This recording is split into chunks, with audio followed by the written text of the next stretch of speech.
बिस्मिल्लाहिर्रहमानिर्रहीम, अस्सलाम वालेकुम, गुड मॉर्निंग। सुबह की सोच के साथ मैं हूं नम्रा तारिक और मैं हूं हसन लियाकत। उम्मीद करते हैं कि आपकी सुबह अच्छी गुजर रही होगी। और जो भी लोग इस वक्त हमें नाश्ते की टेबल पे देख रहे हैं या फिर अपने बेड पे देख रहे हैं, ऑफिस पे देख रहे हैं, स्कूल में, कॉलेजेस में, दफातर में या फिर जिम्स में देख रहे हैं, उनको सुबह की सोच में हम कहते हैं खुशामदीद। बिल्कुल जी, हम आप सबको खुशामदीद कहते हैं एक अच्छे दिन के साथ, एक अच्छी उम्मीद के साथ और अच्छे जज्बात के साथ और अच्छे मौसम के साथ भी। Exactly. बड़ा ही खूबसूरत मौसम है। कल भी कल जब हम लोग ऑफिस आए थे उस टाइम थोड़ी थोड़ी धूप थी, इसलिए हम लोगों ने स्टार्ट में खास मौसम का जिक्र नहीं किया। और बाद में आउट ऑफ नोवेयर इस्लामाबाद की बात कर रही हूँ, एकदम से जो मौसम ने 360 का शिफ्ट लिया और जो बारिश हुई, काली घटाएं, खूबसूरत। और वैसे ओवरऑल ही पूरे मुल्क में ऐसा ही मौसम इस वक्त चल रहा है, अच्छा मौसम है। लेकिन उस बारिश की वजह से कुछ मसाइल भी हैं हमारे मुल्क में जो कि नहीं होने चाहिए, लेकिन वो सैलाबी सूरत हाल बहरहाल बहुत सारे इलाकों में इख्तियार कर चुकी है। ये बारिशें जो हो रही हैं तो हमने आदत बन चुकी है, शायद मसाइल की आदत बन चुकी है, डेंगू की आदत बन चुकी है। हाँ, डेंगू का तो वो बताया था ना कि इतना मसला नहीं है। नहीं, डेंगू हो रहा है, लोगों को फैल रहा है, लेकिन वो मुझे डॉक्टर जमाल नासिर वाली बात याद आ गई कि वो सियासी बीमारी है। लेकिन उसके अलावा सैलाबी सूरत हाल बहरहाल एक बड़ा संजीदा मामला है। उस पे ये है कि हमारी हुकूमतों को कोई एक्शन लेना चाहिए, ताकि भाई जब इतनी गर्मी होती है उसके बाद जब अगर बारिश हो ही जाती है तो फिर आवाम उसको एंजॉय तो कर सके ना। अभी हम लोगों को मजा आ रहा होता है बारिश का, और साथ ही में ये भी फिक्र हो रही होती है कि पता नहीं खुदा ना ख्वास्ता क्या कितना माली नुकसान होगा, कितना जानी नुकसान होगा। तो ये नहीं होना चाहिए, फिर खुल के हम मौसम को एंजॉय कर सकते हैं। बिल्कुल ऐसे ही आगे बढ़ते हैं और अब बात करेंगे सोशल स्टोरीज की। और सबसे पहली स्टोरी हमारे अपने ही शहर की है, ट्विन सिटीज रावलपिंडी से है, जो कि पंजाब गवर्नमेंट का एक अच्छा इकदाम कहा जा सकता है। इनको रावलपिंडी के ट्रांसपोर्ट निज़ाम को डिजिटल बनाने के लिए इनकलाबी हिकमत अमली तैयार कर ली गई है, जो पाकिस्तान में अपनी नौयत का पहला मंसूबा होगा। पंजाब इंफॉर्मेशन टेक्नोलॉजी बोर्ड इस डिजिटल पब्लिक ट्रांसपोर्ट सिस्टम के लिए सॉफ्टवेयर तैयार करेगा, जिसमें कंट्रोल रूम और पीरवदाई जो बस टर्मिनल है उस पर ई टैग सिस्टम शामिल होगा। इस मंसूबे को मुस्तकबिल में पंजाब भर में फैलाया जाएगा और दैट इज़ वेरी गुड कि हम डिजिटलाइजेशन की तरफ जा रहे हैं। एटलीस्ट हमने IT सिटी तो अभी तक बनते हुए नहीं देखी, लेकिन इस तरह की खबरें मेरा ख्याल है कि अच्छी खबरें हैं कि जहाँ पे हम डिजिटलाइजेशन की तरफ जाएंगे। पहले रावलपिंडी, उसके बाद पंजाब के दीगर शहरों में जाएंगे। और फिर रावलपिंडी का आपने जिक्र किया, एक और शहर गुजरावाला का मैं जिक्र करती हूँ। गुजरावाला में ये हो रहा है कि ख्वातीन की हिफाजत और सलामती को बेहतर बनाने के लिए पिंक वेल्स पायलट मंसूबा मुतारिफ करवाया गया है। इसके कुछ क्लिप्स हम आपके साथ इस वक्त शेयर भी कर रहे हैं। अब ये बेसिकली जो प्रोजेक्ट है उसके बारे में अगर कुछ डिटेल्स आपके साथ शेयर करूं तो ये प्रोजेक्ट है क्या, ये खास तौर पे ख्वातीन के लिए बनाया गया और उनकी सेफ्टी के लिए बनाया गया है। उनको कॉन्फिडेंटली वो हम लोगों को थोड़ा घर से बाहर निकलते हुए ख्वातीन को थोड़ा डर लग रहा होता है, तो वो कॉन्फिडेंस देने के लिए, उनको सफरी सहूलत फराहम करने के लिए ये तरतीब दिया गया। और जो ख्वातीन को ऑब्वियसली बाहिम्मत बनाएगा, उनको मोर कॉन्फिडेंट बनाएगा, बाख्तियार बनाएगा, इंडिपेंडेंट बनाएगा। अक्सर औकात ऐसे होते हैं, असलन मैंने खुद पर्सनली भी एक्सपीरियंस किया है बीइंग अ गर्ल, कि घर से बाहर कहीं जाना और अगर भाई या आपके फादर आपके साथ नहीं होते तो अकेले जाते हुए आपको थोड़ा थोड़ा मसाइल ज्यादा होते हैं आपके लिए। मैं ये नहीं कह रही कि मसले, हाँ थोड़ा सा होता है, लेकिन अगर आप खुद बाख्तियार हो जाते हैं तो फिर ये इससे ज्यादा अच्छी बात क्या होगी। तो खास तौर पे ख्वातीन के लिए मखसूस गाड़ियां फराहम करके पिंक वेल्स जैसा ये जो मंसूबा है, ये अवामी मकामात पर ख्वातीन की हिफाजत के मसाइल को हल करने के लिए बड़ा ही कलीदी किरदार अदा करेगा आई थिंक। और जो हम लोग एक इक्वालिटी की बात, बहरहाल वो एक अलग डिबेट है, लेकिन एक पॉजिटिव डायरेक्शन में एक अच्छा स्टेप होगा, विच आई वुड डेफिनेटली अप्रिशिएट। बिल्कुल ऐसे ही है। और गुजरावाला और रावलपिंडी का तो हमने जिक्र किया, अब नेक्स्ट स्टोरी की जानिब बढ़ते हैं और एकदम से हम कराची शिफ्ट होते हैं। कराची में भी एक अच्छी स्टोरीज है। एक तरफ डिजिटलाइजेशन की बात की, फिर आपने पिंक व्हील्स की बात की, और अब कराची में Karachi water and sewerage corporation ने माई कोलाची के अतराफ में शजरकारी मुहिम का आगाज किया, जिसका मकसद शहर की हरियाली में इजाफा करना है, माहौलियाती इस्तेहकाम में अपना हिस्सा डालना है और इस आम इलाके में दरख्त लगाकर कॉरपोरेशन एक सेहतमंद माहौल फराम करने और दीगर शहरी तरक्याती मंसूबों के लिए एक मुस्बत मिसाल कायम करने की उम्मीद रखती है। And that is a very very good कि कराची में इस तरह की खबरें आनी चाहिए, क्योंकि कराची से जब भी खबरें आती हैं निमरा, तो कुछ इस तरह की खबरें आती हैं कि वहाँ पे कोई एक्सीडेंट हो गया, कभी नताशा ने क्या कर दिया, कभी वहां पे पानी आ चुका है। लेकिन ये जो मंसूबा है, इस तरह के स्टेट ऑफ द आर्ट मंसूबे गवर्नमेंट की तरफ से भी होने चाहिए और जो मुकामी इदारे हैं उनकी तरफ से भी होने चाहिए। जी, नताशा साहिबा से याद आया कि नताशा साहिबा की एक मेडिकल रिपोर्ट आई जिसमें उनकी मंशियात के इस्तेमाल करने के हवाले से क्लैरिफिकेशन दे दी गई है। उनकी मेडिकल रिपोर्ट की अपडेट शामिल करते हैं। अच्छा, आपके साथ अगली स्टोरी भी शेयर करूं। SSP रिफत बुखारी जो है पंजाब पुलिस से ताल्लुक रखने वाली एक काबिल फख्र शख्सियत बन चुकी हैं जब उन्होंने जो है अभी इन्होंने international association of women police का एक्सीलेंस इन परफॉर्मेंस अवार्ड हासिल किया है। और ये एजाज़ पाकिस्तान के लिए एक अजीम फ़ख्र का बायस ऑब्वियसली। और पुलिस फोर्स में ख़वातीन का किरदार, जैसे मैंने पिछली खबर जो पिंक व्हील्स से मुतालिक भी आपके साथ शेयर की थी, तो उसमें भी अगर आप देखें तो वो यही है कि ख़वातीन का किरदार माशरे की तरक्की, तामीर और तरक्की के लिए बहुत अहम होता है। तो इस तरह की ख़वातीन रिफत बुखारी साहिबा जैसी जब हमारे सामने आती हैं तो ये एक खूबसूरत किरदार की एक आला मिसाल है। और रिफत बुखारी की इस कामयाबी ने ना सिर्फ पंजाब पुलिस जो है हमारी, बल्कि पूरे मुल्क का सर फख्र से बुलंद किया है। And we are super proud of her. बिल्कुल, रिफत बुखारी की आपने बात की तो इससे पहले आपको याद होगा बिनिश फातिमा भी हमारे पास आई थी, जो कि रावलपिंडी की सीटीओ थी। किसी भी शोबे में आप देखें पाकिस्तान में वो मर्दों के शाना बेशाना में आगे बढ़ती दिखाई देती है। और ये बहुत ही हौसला अफजा है कि खवातीन स्पेशली पुलिस में जो लॉ इन्फोर्समेंट एजेंसीज हैं वहां पे आगे आ रही हैं। और जब पुलिस वहां पे आगे आएंगे तो फिर आप जिस तरह पिछली स्टोरी में जिक्र कर रही थी ना कि घर से निकलते हुए आपको डर लगता है, इनसिक्योरिटी फील होती है, उस तरह की इनसिक्योरिटी आपको फील नहीं होगी क्योंकि आगे डील करने वाला आपको। और ये बाय द वे बड़ा इस्लामी माशरे की ये एक मिसाल है, क्योंकि एक इस्लामी माशरे में ना अगर औरत रात को 3 बजे भी किसी काम से बाहर निकलती है तो वो डरती नहीं, वो बाहर जानी चाहिए। तो ये एक खूबसूरत इस्लामी माशरे की मिसाल ये। बिल्कुल ऐसे ही। अब अगली स्टोरी की जानिब बढ़ते हैं, आगे बढ़ते हैं। और आगे अब मेरे पास कुछ ऐसी स्टोरी है, जिस तरह पंजाब की अच्छी स्टोरीज का हमने जिक्र किया, अब पंजाब हुकूमत ने जो गरीब है उसके लिए मुश्किलात थोड़ी सी और ज्यादा बढ़ा दी है। पंजाब हुकूमत ने सूबे में घरों पर प्रॉपर्टी टैक्स आयद करने का फैसला किया है, जिससे पहले जिस तरह मैंने आपको बताया कि मुश्किलात का शिकार अवाम पर मजीद बोझ बढ़ जाएगा। और Punjab excise and taxation department को आइंदा माह तक सूबे के तमाम घरों का रिकॉर्ड मुरतब करने की हिदायत की गई है।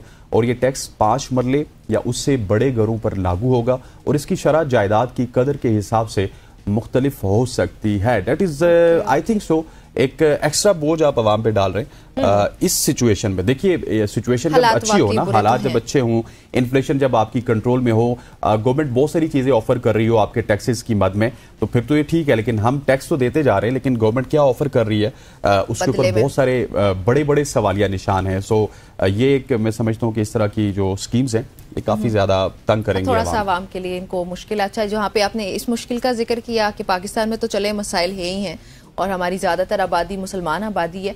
अब पाकिस्तान की मुसलमान आबादी से भी ज्यादा मुसलमान आबादी हमारी भारत में आबाद है और भारत में भी उनके लिए बड़े मसाइल हैं हंसने। बहुत ज्यादा। भारत का अगर हम रुख करें इस वक्त तो जो मुस्लिम मुखालिफ प्रोपेगेंडा है वो आज की बात नहीं है, ये कोई मैं नई खबर आपके साथ शेयर नहीं कर रही हूँ। वो ऑब्वियसली आपको भी पता है, मुझे भी पता है कि ये हमारे साथ कितना ये मसला होता है। तो अब भारत में ट्रेन पर सफर करने वाले मुसाफिरों के एक ग्रुप ने एक बुजुर्ग मुस्लिम शख्स पर हमला कर दिया और ये इल्जाम लगाते हुए कि वो गोश्त लेकर जा रहा था। ये आप इल्जाम देखें। और इससे पहले भी एक शख्स को इसी इल्जाम पर तशद्दुद का निशाना बनाया गया, बल्कि सिर्फ तशद्दुद नहीं किया गया, इतना तशद्दुद करते हैं कि वो जो शख्स हैं वो हलाक हुए। तो ये नॉर्मल नहीं है, हम सबको इस पे आवाज उठानी चाहिए।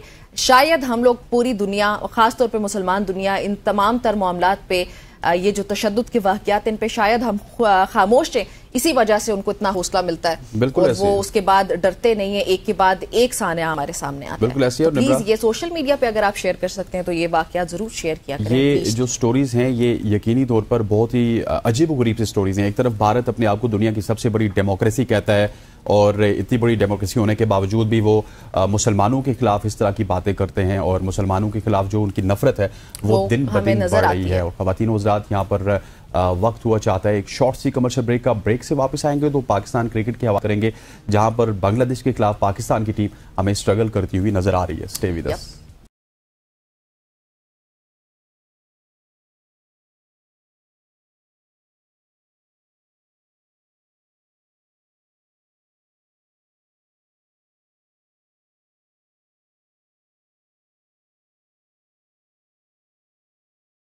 Welcome back to show. अब हम बात करेंगे रावलपिंडी टेस्ट के हवाले से, जहां पे पाकिस्तान की टीम मुश्किलात का शिकार है। रावलपिंडी में खेले जा रहे दूसरे टेस्ट के चौथे दिन के खेल के इख्तिताम तक बांग्लादेश ने 42 रन्स बना लिए और इसे पाकिस्तान को पहली बार टेस्ट में व्हाइट वॉश करने के लिए मजीद 143 रन दरकार हैं।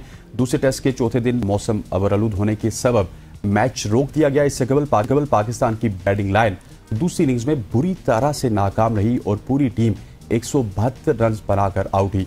बांग्लादेश की जानिब से हसन महमूद ने 5, नाहिद राना ने 4 और तस्कीन अहमद ने 1 खिलाड़ी को आउट किया है। इस तमाम तरह टेस्ट मैच के ऊपर बात करेंगे। हमारे साथ सीनियर स्पोर्ट्स जर्नलिस्ट याया हुसैनी साहब मौजूद है। याया भाई, आपको खुशामदीद कहते हैं, thank you very much, good morning. ये क्या हो गया पाकिस्तान टीम को कि अब बांग्लादेश भी आ रही है और वो भी हमें व्हाइट वॉश करके शायद वापस चली जाएगी अगर वेदर अच्छा रहा तो? सबसे पहले तो हसन और निम्रा आपको अस्सलाम वालेकुम, थैंक यू वेरी मच।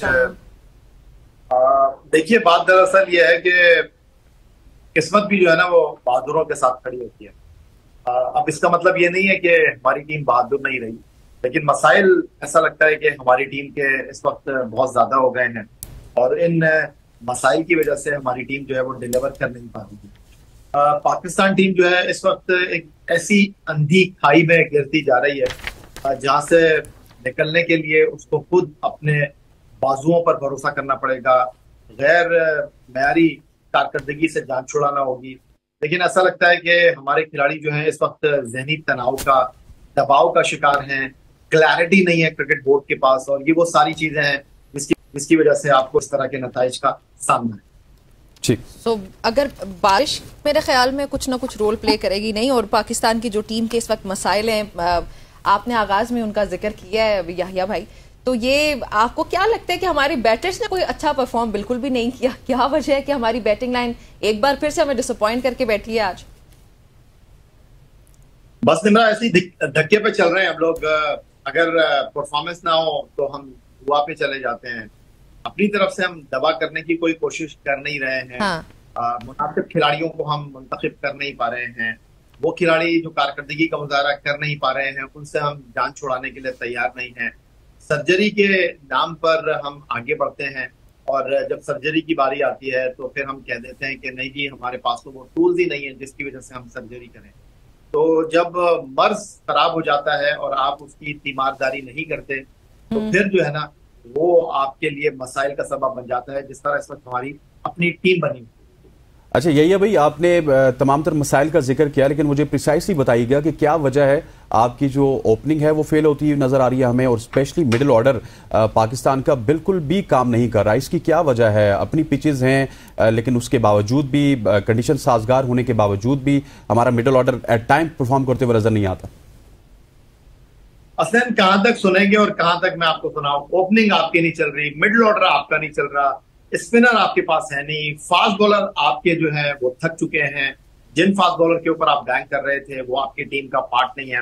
दूसरी तरफ अगर आप देखते हैं तो बांग्लादेश की बॉलिंग भी चल रही है, बांग्लादेश की स्पिन बॉलिंग भी परफॉर्म कर रही है, बांग्लादेश की फास्ट बॉलिंग भी परफॉर्म कर रही है, बांग्लादेश की बैटिंग भी रिस्पॉन्ड कर रही है, बांग्लादेश के जो सीनियर खिलाड़ी हैं वो भी जिम्मेदारी का मुजाहरा कर रहे हैं। अब इन सारी चीजों के साथ आप कैसे अपने आप को जो है वो जीत के रास्ते पर गामजन करेंगे? उसके बावजूद हमें हिम्मत नहीं हारनी चाहिए, इसके बावजूद हमें उम्मीद का दामन जो है वो हाथ से नहीं छोड़ना चाहिए। लेकिन सारी दुआएं अगर अवाम ने करनी है तो ये जो खिलाड़ी 24 करोड़ अवाम को रिप्रेजेंट कर रहे हैं, फिर इनको इस टीम में रखने का क्या फायदा? फिर आप नए खिलाड़ियों की तरफ जाएं जिसकी बहुत पहले से बात हो रही है। 16 इनिंग बाबर आजम की हो चुकी हैं, वो परफॉर्म नहीं कर पा रहे हैं। रिजवान गैर जिम्मेदारी का मुजाहरा कर रहे हैं। जब उनसे टीम को जरूरत होती है वो गैर जिम्मेदाराना शॉट खेलकर आउट हो जाते हैं। शाहीन शाह अफरीदी, नसीम शाह को आपने बाहर बैठा दिया, लेकिन अब आप क्या करेंगे और क्या करेंगे आप? वो एक गाना है ना कि मेरे हालात ऐसे हैं कि मैं किसी को कुछ कह नहीं सकता। तो इस पर आपकी टीम का यही मामला। बिल्कुल ऐसी ही। अच्छा, मैं चाहती हूँ कि आप इब्रार अहमद की इंडिविजुअली उनकी जो परफॉर्मेंस है उसको भी एनालाइज करें। हम उनसे बहुत कुछ एक्सपेक्ट कर रहे थे। देखिए, यही हमारा सबसे बड़ा मसला है। जो टीम में नहीं होता हमें उससे उम्मीद होती है, जो टीम में होता है हमें उससे उम्मीद नहीं होती। अबरार अहमद जिन्होंने 6 टेस्ट मैचों में 38 आउट किए, अबरार अहमद जिन्होंने पाकिस्तान में 4 टेस्ट मैचों में 28 आउट किए, उनके बारे में आपके असिस्टेंट कोच अजहर महमूद, जिनकी जिंदगी इस्लामाबाद रावलपिंडी में गुजरी, वो कह रहे हैं कि जी हमारे पास स्पिनर ही नहीं है। वो जनाब अभी तक पिंडी की पिच को रीड ही नहीं कर पाए। फिर आपने मीडिया के दबाव के ऊपर अबरार को टीम में ले लिया। पहली इनिंग में अबरार विकेट नहीं ले सके, तो अब आप फरमा रही हैं कि अबरार जो है वो विकेट नहीं ले सके, उनकी कारकर्दगी पर नजर डाली जाए। आपको बाबर आजम की कारकर्दगी नजर नहीं आ रही, आपको अब्दुल्ला शफीक की कारकर्दगी नजर नहीं आ रही, आपको नाइब कप्तान सऊद शकील की कारकर्दगी नजर नहीं आ रही, आपको कप्तान शान मसूद की कारकर्दगी नजर नहीं आ रही। बेचारा अबरार, आप एक मैच में उसको आपने मौका दिया, मुश्किल से खुदा खुदा करके। अब आप चाह रहे हैं कि पहले ही मैच में वो 10 विकेटें लेकर जो है वो आपकी सारी उम्मीदों पर पूरा उतर जाए, तो ये आपको नहीं लगता कि नाइंसाफी है? लेकिन यही है भाई, क्या आपको इंटेंट नजर आया इब्रार की जानिब से? क्योंकि हमने देखा जब उनको विकेट नहीं मिल रही थी तो कुछ ट्राई भी उन्होंने नहीं किया, कोई राउंड द विकेट आते, बल्लेबाजों को तंग करते, मतलब बॉडी लैंग्वेज से भी बड़े थके थके लग रहे थे। इसकी क्या वजह थी? अफनान, बात दरअसल ये है कि अब आप अबरार को कह रहे हैं कि सारी शिकस्त के जिम्मेदार अबरार हैं, वो राउंड द विकेट आ जाते हैं, वो ओवर द विकेट आ जाते हैं। अबरार को आपने खिलाया ही कब है?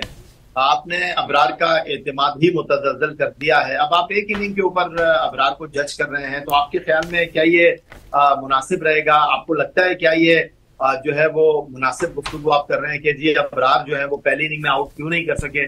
पहली इनिंग में ठीक है, मेहदी हसन मिराज ने 5 आउट किए, उन्होंने निफ सेंचुरी भी स्कोर की, लेकिन सेकेंड इनिंग में फास्ट बॉलर ने बांग्लादेश के जो है हमारी बैटिंग लाइनअप को तहस नहस करके रख दिया। तो अबरार को थोड़ा सा मौका दीजिए, उनका एतमाद बढ़ने दीजिए, लेकिन ऐसे नहीं हो सकता अबरार के पास कोई जादू का चिराग है, वो आए उसको रगड़ें और उसके बाद जो है वो आपको सब कुछ करके दे दें। अच्छा, शान मसूद की कैप्टेंसी पे क्या कहेंगे आप? उनकी कैप्टेंसी से आप सेटिस्फाइड हैं या आपको लगा कि उन्होंने कुछ मिस्टेक्स किए हैं, कुछ गलतियां की? खुद भी अगर देखा जाए तो वो खुद क्यों रन नहीं कर पा रहे? बिल्कुल निमरा, आपने वजह कहा कि किसी भी टीम का जो लीडर है वो बहुत अहमियत का हामिल होता है। No doubt. 26 पर 6 आउट करने के बाद आपने 262 करा दिया, तो कहीं ना कहीं कप्तान की हिकमत अमली, कप्तान की मंसूबाबंदी जो है उसके ऊपर भी सवाल उठेंगे। और ये सवाल क्यों उठेंगे जब शान मसूद का अपना ही एतमाद नहीं है, जब शान मसूद खुद बड़ी इनिंग नहीं खेल पा रहे हैं, जब शान मसूद या वो खुद कॉन्फिडेंट नहीं लग रहे आपको?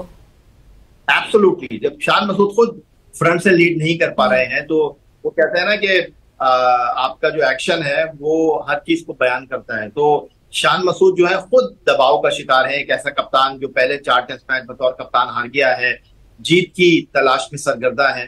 तो इस वजह से आपको शान मसूद दबे दबे नजर आ रहे हैं। बड़े कॉन्फिडेंट हैं, अपनी फिटनेस के ऊपर बहुत काम करते हैं, लेकिन दबाव जो है ना वो अच्छे अच्छों को हिला देता है। और शान मसूद, अच्छा वैसे मैं अभी अंदाजा लगा रही हूँ कि हम जब अभी इंडिविजुअली बात कर रहे हैं ना तमाम तर प्लेयर्स की, तो सबकी बॉडी लैंग्वेज, उनका कॉन्फिडेंस का जो लेवल है वो, या उनकी परफॉर्मेंस हमें किसी की भी मुतमईन नहीं कर पा रही है। तो कहने का मतलब यहाँ पे मेरा ये कि यहाँ पे फिर हमारी इंतजामिया के लिए बहुत बड़ा सवालिया निशान है कि वो इन मसाइल को जांचे, देखे कि ये क्या है भाई, ये तो सामने सब मसाइल सब नजर। बात दरअसल ये है कि वो आपने सुना होगा ना कि कौवा चला हंस की चाल, अपनी चाल भी भूल गया। हाँ। और अपनी मिट्टी पे चलने का सलीका सीखो, संगे मरमर पे चलोगे तो फिसल जाओगे। हम गैर मुल्की कोचिंग स्टाफ को तो लेकर आ चुके हैं, लेकिन उस गैर मुल्की कोचिंग स्टाफ का भी कोई एहतसाब होगा। हम खिलाड़ियों की तो बात कर रहे हैं, हम अपने असिस्टेंट कोच अजहर महमूद जो अब ब्रिटिश नेशनल हैं, अब वो किस बुनियाद पर इस टीम के साथ आए हैं, उनको किस बुनियाद पर पाकिस्तान क्रिकेट टीम का असिस्टेंट कोच बनाया गया है। वो अजहर महमूद जिनको इस्लामाबाद यूनाइटेड ने कोचिंग से हटा दिया, आपने उनको पाकिस्तान टीम का असिस्टेंट कोच बना दिया। तो बात दरअसल ये है कि हम अपनी जीत के लिए एक्सक्यूजेस दे रहे हैं, हम चीजों को ठीक करने की कोशिश नहीं करते। जो टिबेकल हुआ, अमेरिका से हम हारे वर्ल्ड T20 में, भारत से हम हारे एक जीता हुआ मैच, उसके बाद हमने क्या किया? उसके बाद हम बिल्ली की तरह जो है आंखें बंद करके अगर बैठे हुए हैं, अगर हम चीजों के खुद ठीक होने का इंतजार कर रहे हैं, तो फिर चलने दीजिए चीजों को ऐसे ही। हमारे मुल्क में क्रिकेट ही बची है जो हमारे चेहरों पर मुस्कुराहट बिखेरती है। कराची से ये मसाइल निकल रहे असल में इंतजामिया की वजह से और इंतजामिया से ही है। एब्सोल्युटली, देखिए प्लेयर से पहले वहां पे सब कुछ नजर आ रहा है ना। देखिए, सब इस नाकामी के जिम्मेदार हैं, इंतजामिया भी है, खिलाड़ी भी हैं। आप फैंस की बात करें तो फैंस तो इस खेल को उठाने में किरदार अदा करते हैं, अपनी शमूलियत से इस खेल की अहमियत को बनाते हैं। उनके स्टेडियम में आने से आप रेवेन्यू जनरेट करते हैं, लेकिन अगर आप इस तरह की ब्रांड क्रिकेट खेलेंगे, नाकामी से भरपूर क्रिकेट खेलेंगे, परफॉर्मेंस से आ रही क्रिकेट खेलेंगे, तो कौन इस क्रिकेट को देखने के लिए आएगा? अच्छा यही भाई, मुझे ये बताइएगा, आपको इस स्पोर्ट्स जर्नलिज्म की सहाफत में मेरे ख्याल 2-3 दहाइयां हो चुकी हैं।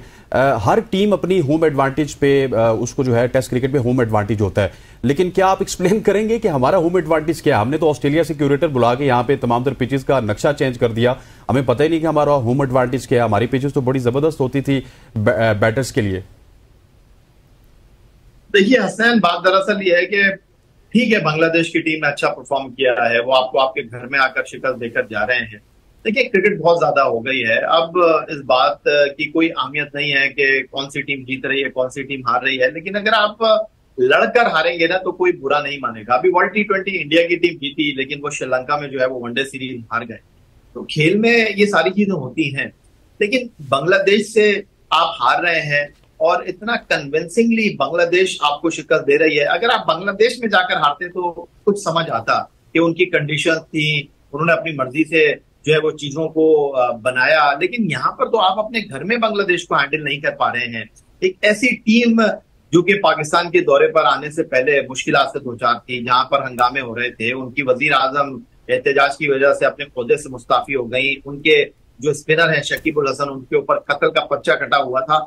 उनको तो हमने लड़खड़ाते हुए नहीं देखा, उनको तो हमने दबाव में नहीं देखा, वो तो बड़े कॉन्फिडेंट हैं, वो तो चढ़कर परफॉर्म कर रहे हैं। और हमारी टीम पर किस चीज का दबाव है, हमारी टीम पर किस चीज का खौफ है, ये समझ से बाहर है। क्रिकेट बोर्ड की पॉलिसियां समझ से बाहर हैं, खिलाड़ियों की परफॉर्मेंस जो है वो सर उठा रही है कि भाई इन खिलाड़ियों के साथ अगर आपने मजीद आगे चलना है तो नाकामी के अलावा, रुसवाई के अलावा आपको कुछ नहीं मिलने वाला। अच्छा, बाबर आजम के हवाले से बात करना चाहूंगा। या भाई, बाबर आजम आपकी बैकबोन समझे जाते थे, बहुत सारे लोग ये कह रहे हैं, उनका फैन क्लब ये कह रहा है कि वो शायद आउट ऑफ फॉर्म है, लेकिन जितना क्रिकेट को मैं देखता हूं, समझता हूं, वो आउट ऑफ फॉर्म नहीं है। उन्होंने अपने ग्रे एरियाज पे काम नहीं किया, क्योंकि वो 22 भी बना रहे हैं, 36 भी बना रहे हैं, 11 भी बना रहे हैं। आउट ऑफ फॉर्म बंदा तो वो होता है जिसके रिफ्लेक्सेस लूज हो जाते हैं। बाबर आजम के साथ क्या गलत हो रहा है? क्या वो अपनी कमजोरियों पे काम करने से कासिर हैं, या फिर उनको अब दुनिया ने परख लिया है? लेकिन किसी शायर ने खूब कहा है, ना खंजर उठेगा न तलवार इनसे, न खंजर उठेगा न तलवार इनसे, ये बाजू मेरे आजमाए हुए हैं। वाह। देखिए बाबर आजम के हवाले से मैं बहुत बात कर चुका हूँ। बाबर आजम को जब आपने मुश्किल सूरत हाल में टेस्ट करने की कोशिश किया है, उन्होंने कुछ करके नहीं दिया। आप उनका मवाजना जो रूप के साथ करते हैं, अभी उन्होंने श्रीलंका के खिलाफ जो है वो लंदन के लॉर्ड्स क्रिकेट ग्राउंड पर टेस्ट मैच की दोनों इनिंग में 100 रन किए हैं। हाँ। आप उनका विराट कोहली से मवाजना करते हैं, जो वर्ल्ड कप में कुछ कर नहीं पाए थे, लेकिन फाइनल में उन्होंने एक बड़े खिलाड़ी की हैसियत से जो है वो अपनी जिम्मेदारी को निभाया। लेकिन बाबर आजम की अगर आप बात करते हैं तो बाबर आजम 16 इनिंग हो चुकी हैं, बिना 50 के खेल रहे हैं। यहाँ पर तो 16 इनिंग छोड़िए, एक इनिंग किसी खिलाड़ी को देने के लिए कोई तैयार नहीं है। लेकिन आप बात करते हैं कि बाबर आजम आपके बेहतरीन बल्लेबाज हैं, बाबर आजम आपकी टीम की बैकबोन है, तो कभी तो बंदा परफॉर्म करता है, कभी तो बंदा जिम्मेदारी उठाता है। बाबर आजम पिछले 5 साल से पाकिस्तान टीम के कप्तान थे, पाकिस्तान टीम की कारकर्दगी आपके सामने है।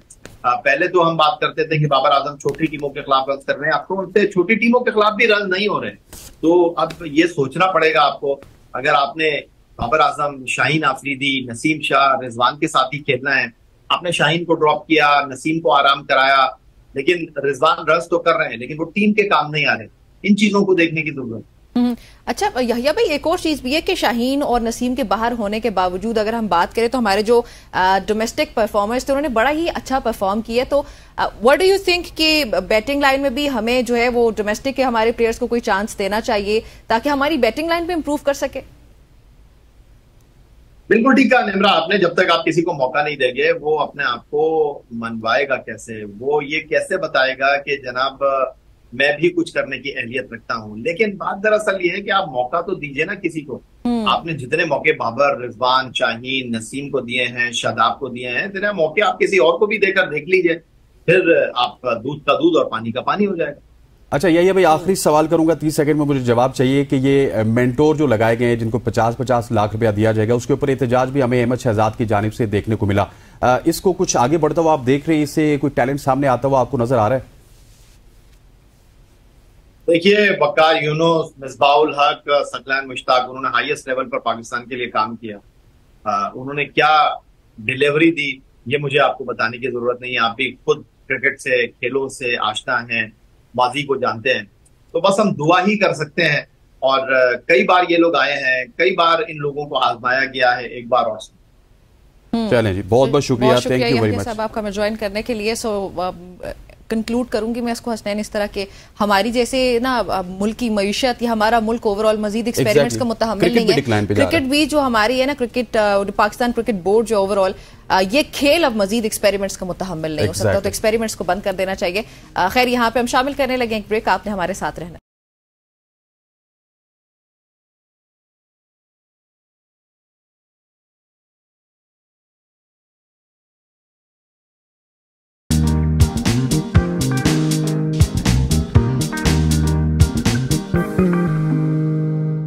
जी, तो मुल्क की सियासत के हवाले से बात करें तो ये आपने देखा होगा कि किस तरह से सियासत वाले भी, जिस तरह हमने क्रिकेट का जिक्र किया, क्रिकेट टीम का जिक्र कर रहे थे, लेकिन नेशनल असेंबली में या आपके सेनेट में भी तस्करा होना शुरू हो चुका है। क्रिकेट टीम का अंदाजा लगाएं कि उसको क्या हो गया। एग्जैक्टली, लेकिन कल सेनेट में बहुत ज्यादा डेवलपमेंट हुई है और सेनेट में सुप्रीम कोर्ट के जजेस की तादाद बढ़ाने के लिए बिल पेश किया गया, जिसमें चीफ जस्टिस के अलावा जजेस की तादाद 20 करने की तजवीज़ दी गई है। पीटीआई ने इस बिल की मुखालफत की है। सेनेटर अब्दुल कादिर ने कहा कि केसेस की बड़ी तादाद है और ताखीर को मद्देनजर रखते हुए मजीद जजेस की जरूरत है। चलें जी, ये ठीक हो गया। अच्छा, एक तो ये आपने बिल का जिक्र कर दिया, उसके अलावा ये हुआ कि इमरान खान ने 9 मई के वाकयात पर बातचीत के लिए आमादगी जाहिर की है और इसे अपनी इंश्योरेंस पॉलिसी करार दिया। उन्होंने अपनी ऑक्सफोर्ड यूनिवर्सिटी के चांसलर बनने को पाकिस्तान के लिए एजाज करार दिया और पाकिस्तान तहरीक इंसाफ ने अरकान कौमी असम्बली को आइन में तरमीम से मुतालिक किसी भी बिल की हिमायत ना करने की हिदायत दी है। और जैसे आपने भी कहा कि सेनेट में कल जो ये बिल पेश हुआ है जजेस वाला, तो इस पे भी एकदम से अपोजिशन का रिएक्शन आया। तो ऑब्वियसली इमरान खान की गाइडलाइंस के मुताबिक ही वो रिएक्शन सामने आता है, लेकिन उन्होंने फिर एक बार से क्लैरिफाई भी किया है कि हम लोगों ने इस तरह की किसी भी आइनी तरमीम से मुतालिक अगर कोई बिल गवर्नमेंट जो कि इट्स लाइक इट्स कुकिंग, तो वो अगर पेश करती है गवर्नमेंट, तो आपने उसको अपोज करना है। बिल्कुल ऐसी है। दूसरी जानिब अगर बात की जाए, जिस तरह निमरा ने बात की, वज़ीर कानून आजम नज़ीर ताड़े ने कहा है कि चीफ जस्टिस काजी फायज ईसा को किसी तोसी में दिलचस्पी नहीं और इस मौजू पर वो मजीद बातचीत की जरूरत नहीं महसूस कर बड़ा क्लियरली हुकूमत काफी अरसे से ये कह रही है। वजीर कानून की भी, राना सनाउल्लाह के हमने बल्कि शॉर्ट्स भी सुनवाए, इसके अलावा भी दीगर रहनुमा जो है हुकूमती अराकीन, वो लगातार यही कहते आ रहे हैं गुज़िश्ता कुछ अरसे से कि कोई भी ऐसी बातचीत टेबल पे है ही नहीं। अल्लाह करे ऐसा ही हो। बिल्कुल ऐसे ही है। और इस हवाले से अब देखते हैं कि जो बिल पेश किए गए सेनेट में या फिर कौमी असम्बली में, और आपने देखा होगा कि बहुत ज़्यादा हुकूमत कोशिश कर रही है कि किसी न किसी तरह से जो कौमी असम्बली की सिचुएशन है, सेनेट की सिचुएशन है, वो अपने हक में तब्दील करे और 2/3 मेजॉरिटी वहाँ पे ले, ताकि बहुत सारी ऐसी लेजिस्लेशंस पेंडिंग हैं हुकूमत की जानिब से जो कि वो करना चाहते हैं, लेकिन अनफॉर्चुनेटली सुप्रीम कोर्ट के डिसीजन के बाद हुकूमत इस काबिल नहीं है। और इसी हवाले से हमारे साथ मौजूद हैं सोहेल भट्टी साहब, सीनियर तज्ज़िया निगार हैं। सोहेल भट्टी साहब, आपको खुश आमदीद कहते हैं, thank you very much for joining us. सबसे पहले भट्टी साहब, आप हमें ये बताइएगा कि अगर सेनेट की तो बाद में बात करेंगे, बानी पीटीआई की बात कर लेते हैं। उन्होंने कहा कि मैं किसी भी सियासतदान से या नून लीग से स्पेशली उन्होंने कहा मैं मुज़ाकरात नहीं करूंगा, मुज़ाकरात में इस्टेब्लिशमेंट से या फोर्स से करना चाहता हूं। ये बजिद क्यों है इमरान खान के उन्होंने इस्टेब्लिशमेंट से ही मुज़ाकरात करने? देखिए, ये वो एक तरीक़ेकार है जिसे मतलब है कि उनकी अपनी पार्टी भी इसको समझने को तैयार नहीं है। और बिलखुसूस जब वो एक जानी बात करते हैं, अगर आप उनकी देखें, जब वो अपनी स्टेटमेंट दोहराते हैं बिलखुसूस मुज़ाकरात के हवाले से, तो वो कुछ दिन उनकी बातचीत का जो डायरेक्शन होती है कुछ मुख्तलिफ होती है और उसके बाद फिर अचानक वो अपना रुख उस तरफ मोड़ देते हैं। अगर थोड़ा सा हम इसका क्रिटिकल एनालिसिस करें तो उसकी बुनियादी वजह यह है कि 2011 से ऑनवर्ड जब बानी पीटीआई ने इक़्तिदार की राहदारियों में आने का सिलसिला शुरू हुआ, तो उनको थ्रू आउट जो एक्सपोर्ट मिली, जहां से उन्होंने और उनकी पार्टी ने टेक ऑफ किया, तो वो ये रियलाइज करते हैं कि ताकत का सरचश्मा वही है, वहीं से कोई ब्रेक थ्रू होना है और वहीं से ही उनके जो मामलात हैं उन्हीं के साथ उनका असल झगड़ा है और वहीं से उनकी वापसी हो सकती है। लेकिन उस बात को वो मद्देनजर नहीं रखते कि बिलखुसूस जिनके ऊपर वो इन्हिसार माजी में करते रहे या दोबारा करना चाह रहे हैं, उन्हीं से मुतल्लिक साना 9 मई भी है और उन्हीं सर्कल्स की तरफ से, उन्हीं मुख्तदर हलकों की तरफ से वहां से ये बात सामने आई थी और बहुत वाज़ेह अंदाज में सामने आई थी। आपको याद होगा जी जी कि 9 मई के मामले के ऊपर बानी पीटीआई को माफी मांगना होगी। तो वो माफी मांगने को तो किसी सूरत तैयार नहीं है, लेकिन वो चाहते हैं कि बातचीत मुज़ाकरात उन्हीं के जरिए से हों। अगरचे कि उनके पार्टी के कुछ रहनुमा वो राब्ते में है डेफिनेटली इस्टेब्लिशमेंट के साथ, ये राब्ते मुनक़ता तो नहीं हो सकते किसी भी सूरत में, जिसकी एक बड़ी मिसाल वज़ीर आला खैबर पख्तूनख्वा अली मीन गंडापुर की 8-9 रोज से मुसलसल इस्लामाबाद के अंदर उनका क़याम की एक मिसाल है। और बाकी मामलात के अंदर भी वो अक्सर बेशतर वो बातचीत करते हुए दिखाई देते हैं, अपना रोल प्ले करते हुए दिखाई देते हैं। लेकिन यहाँ से उनको कोई ब्रेक थ्रू नहीं मिलने लगा। एक रास्ता मिला था जिसके अंदर उनकी भी एक फेस सेविंग मौजूद थी और बातचीत का जरिया आगे बढ़ सकता है और जिसके भी इम्कानात दोबारा पैदा हुए हैं। वो उन्होंने मैंडेट दिया था महमूद खान अचकजई को, और महमूद खान अचकजई ने जहां पर पॉलिटिकल लोगों को एंगेज किया है और उसके साथ साथ जब ये बातचीत होगी तो जहां पर दीगर रेलिवेंट क्वार्टर्स के कंसर्न हैं उनके साथ भी डेफिनेटली एंगेज हो सकता है। लेकिन उनकी ये ख्वाहिश मुश्किल है पूरी हो सके कि उनकी टीम या वो खुद बराह रास्त एस्टेब्लिशमेंट के साथ बातचीत कर सकें, क्योंकि साल 9 मई मौजूद है और ये सितंबर अक्टूबर के दरमियान ये बहुत सी चीजें कंक्लूड होने जा रही हैं। तो लिहाजा जो बातचीत होनी है वो सियासतदानों के साथ होनी है। ये जो सितंबर अक्टूबर में चीजें कंक्लूड होने जा रही हैं, सोहेल भट्टी साहब, आप क्या इनको कैसे कंक्लूड होते देखते हैं? क्या वो बातें हैं जो आपको लगता है कि ये नए कुछ मामलात हैं या कोई नई चीजें हैं जो एक नया रुख इख्तियार करेंगी? देखिए, इसके दो पहलू अभी तक दिखाई दे रहे हैं। एक तरफ बानी पीटीआई है और उसके साथ कुछ ऐसे लोग हैं जो इस वक्त मंजर से गायब हैं, और उसके बाद दूसरी तरफ पाकिस्तान तहरीक इंसाफ है, उनकी पार्लिमानी पार्टी की शक्ल में जो लोग कौमी असम्बली में, सेनेट में और सूबाई असम्बलियों में मौजूद हैं। मेरे ख्याल में इन दोनों चीजों को थोड़ा बाइफरकेट करना होगा। जिस तरीके से चीजें कंक्लूड हो रही हैं तो पीटीआई भले वो कौमी असम्बली में हो, वहां पर उनकी हैसियत आजाद रहे या सुन्नी इत्तेहाद कौंसिल के साथ रहें, या जो कुछ लोग जिनको इलेक्शन कमीशन पाकिस्तान एक्सेप्ट कर चुका है, या केपीके की असम्बली के मामला हो। मेरे ख्याल में शायद जो मुज़ाकरात का सिलसिला जारी है ये शायद वसीतर कौमी मफाद के अंदर इस पार्लियामेंट्री प्रोसेस का हिस्सा रहें और उसके साथ बानी पीटीआई हों या कुछ उनके साथ दीगर लोग हों, उनके जो मुकदमात हैं वो कंक्लूड होने जा रहे हैं। अच्छा भट्टी साहब, आपने महमूद खान अचकजई साहब का जिक्र किया, तो महमूद खान अचकजई साहब की सियासत को आप पिछले 20-25 साल से तो जानते हैं। वो इस्टेब्लिशमेंट से तो मुज़ाकरात करना नहीं चाहते, वो चाहते हैं कि किसी तरह से एक नेशनल डायलॉग की, कल भी अगर मैं असेंबली में उनको सुनूं ना तो हमें ये पता चला कि वो नेशनल डायलॉग की बात करें, वो किसी सूरत खुद इस्टेब्लिशमेंट के साथ बैठने को तैयार नहीं है। तो वो किस तरह से इमरान खान साहब का मौक़िफ़ इस्टेब्लिशमेंट तक पहुंचाएंगे?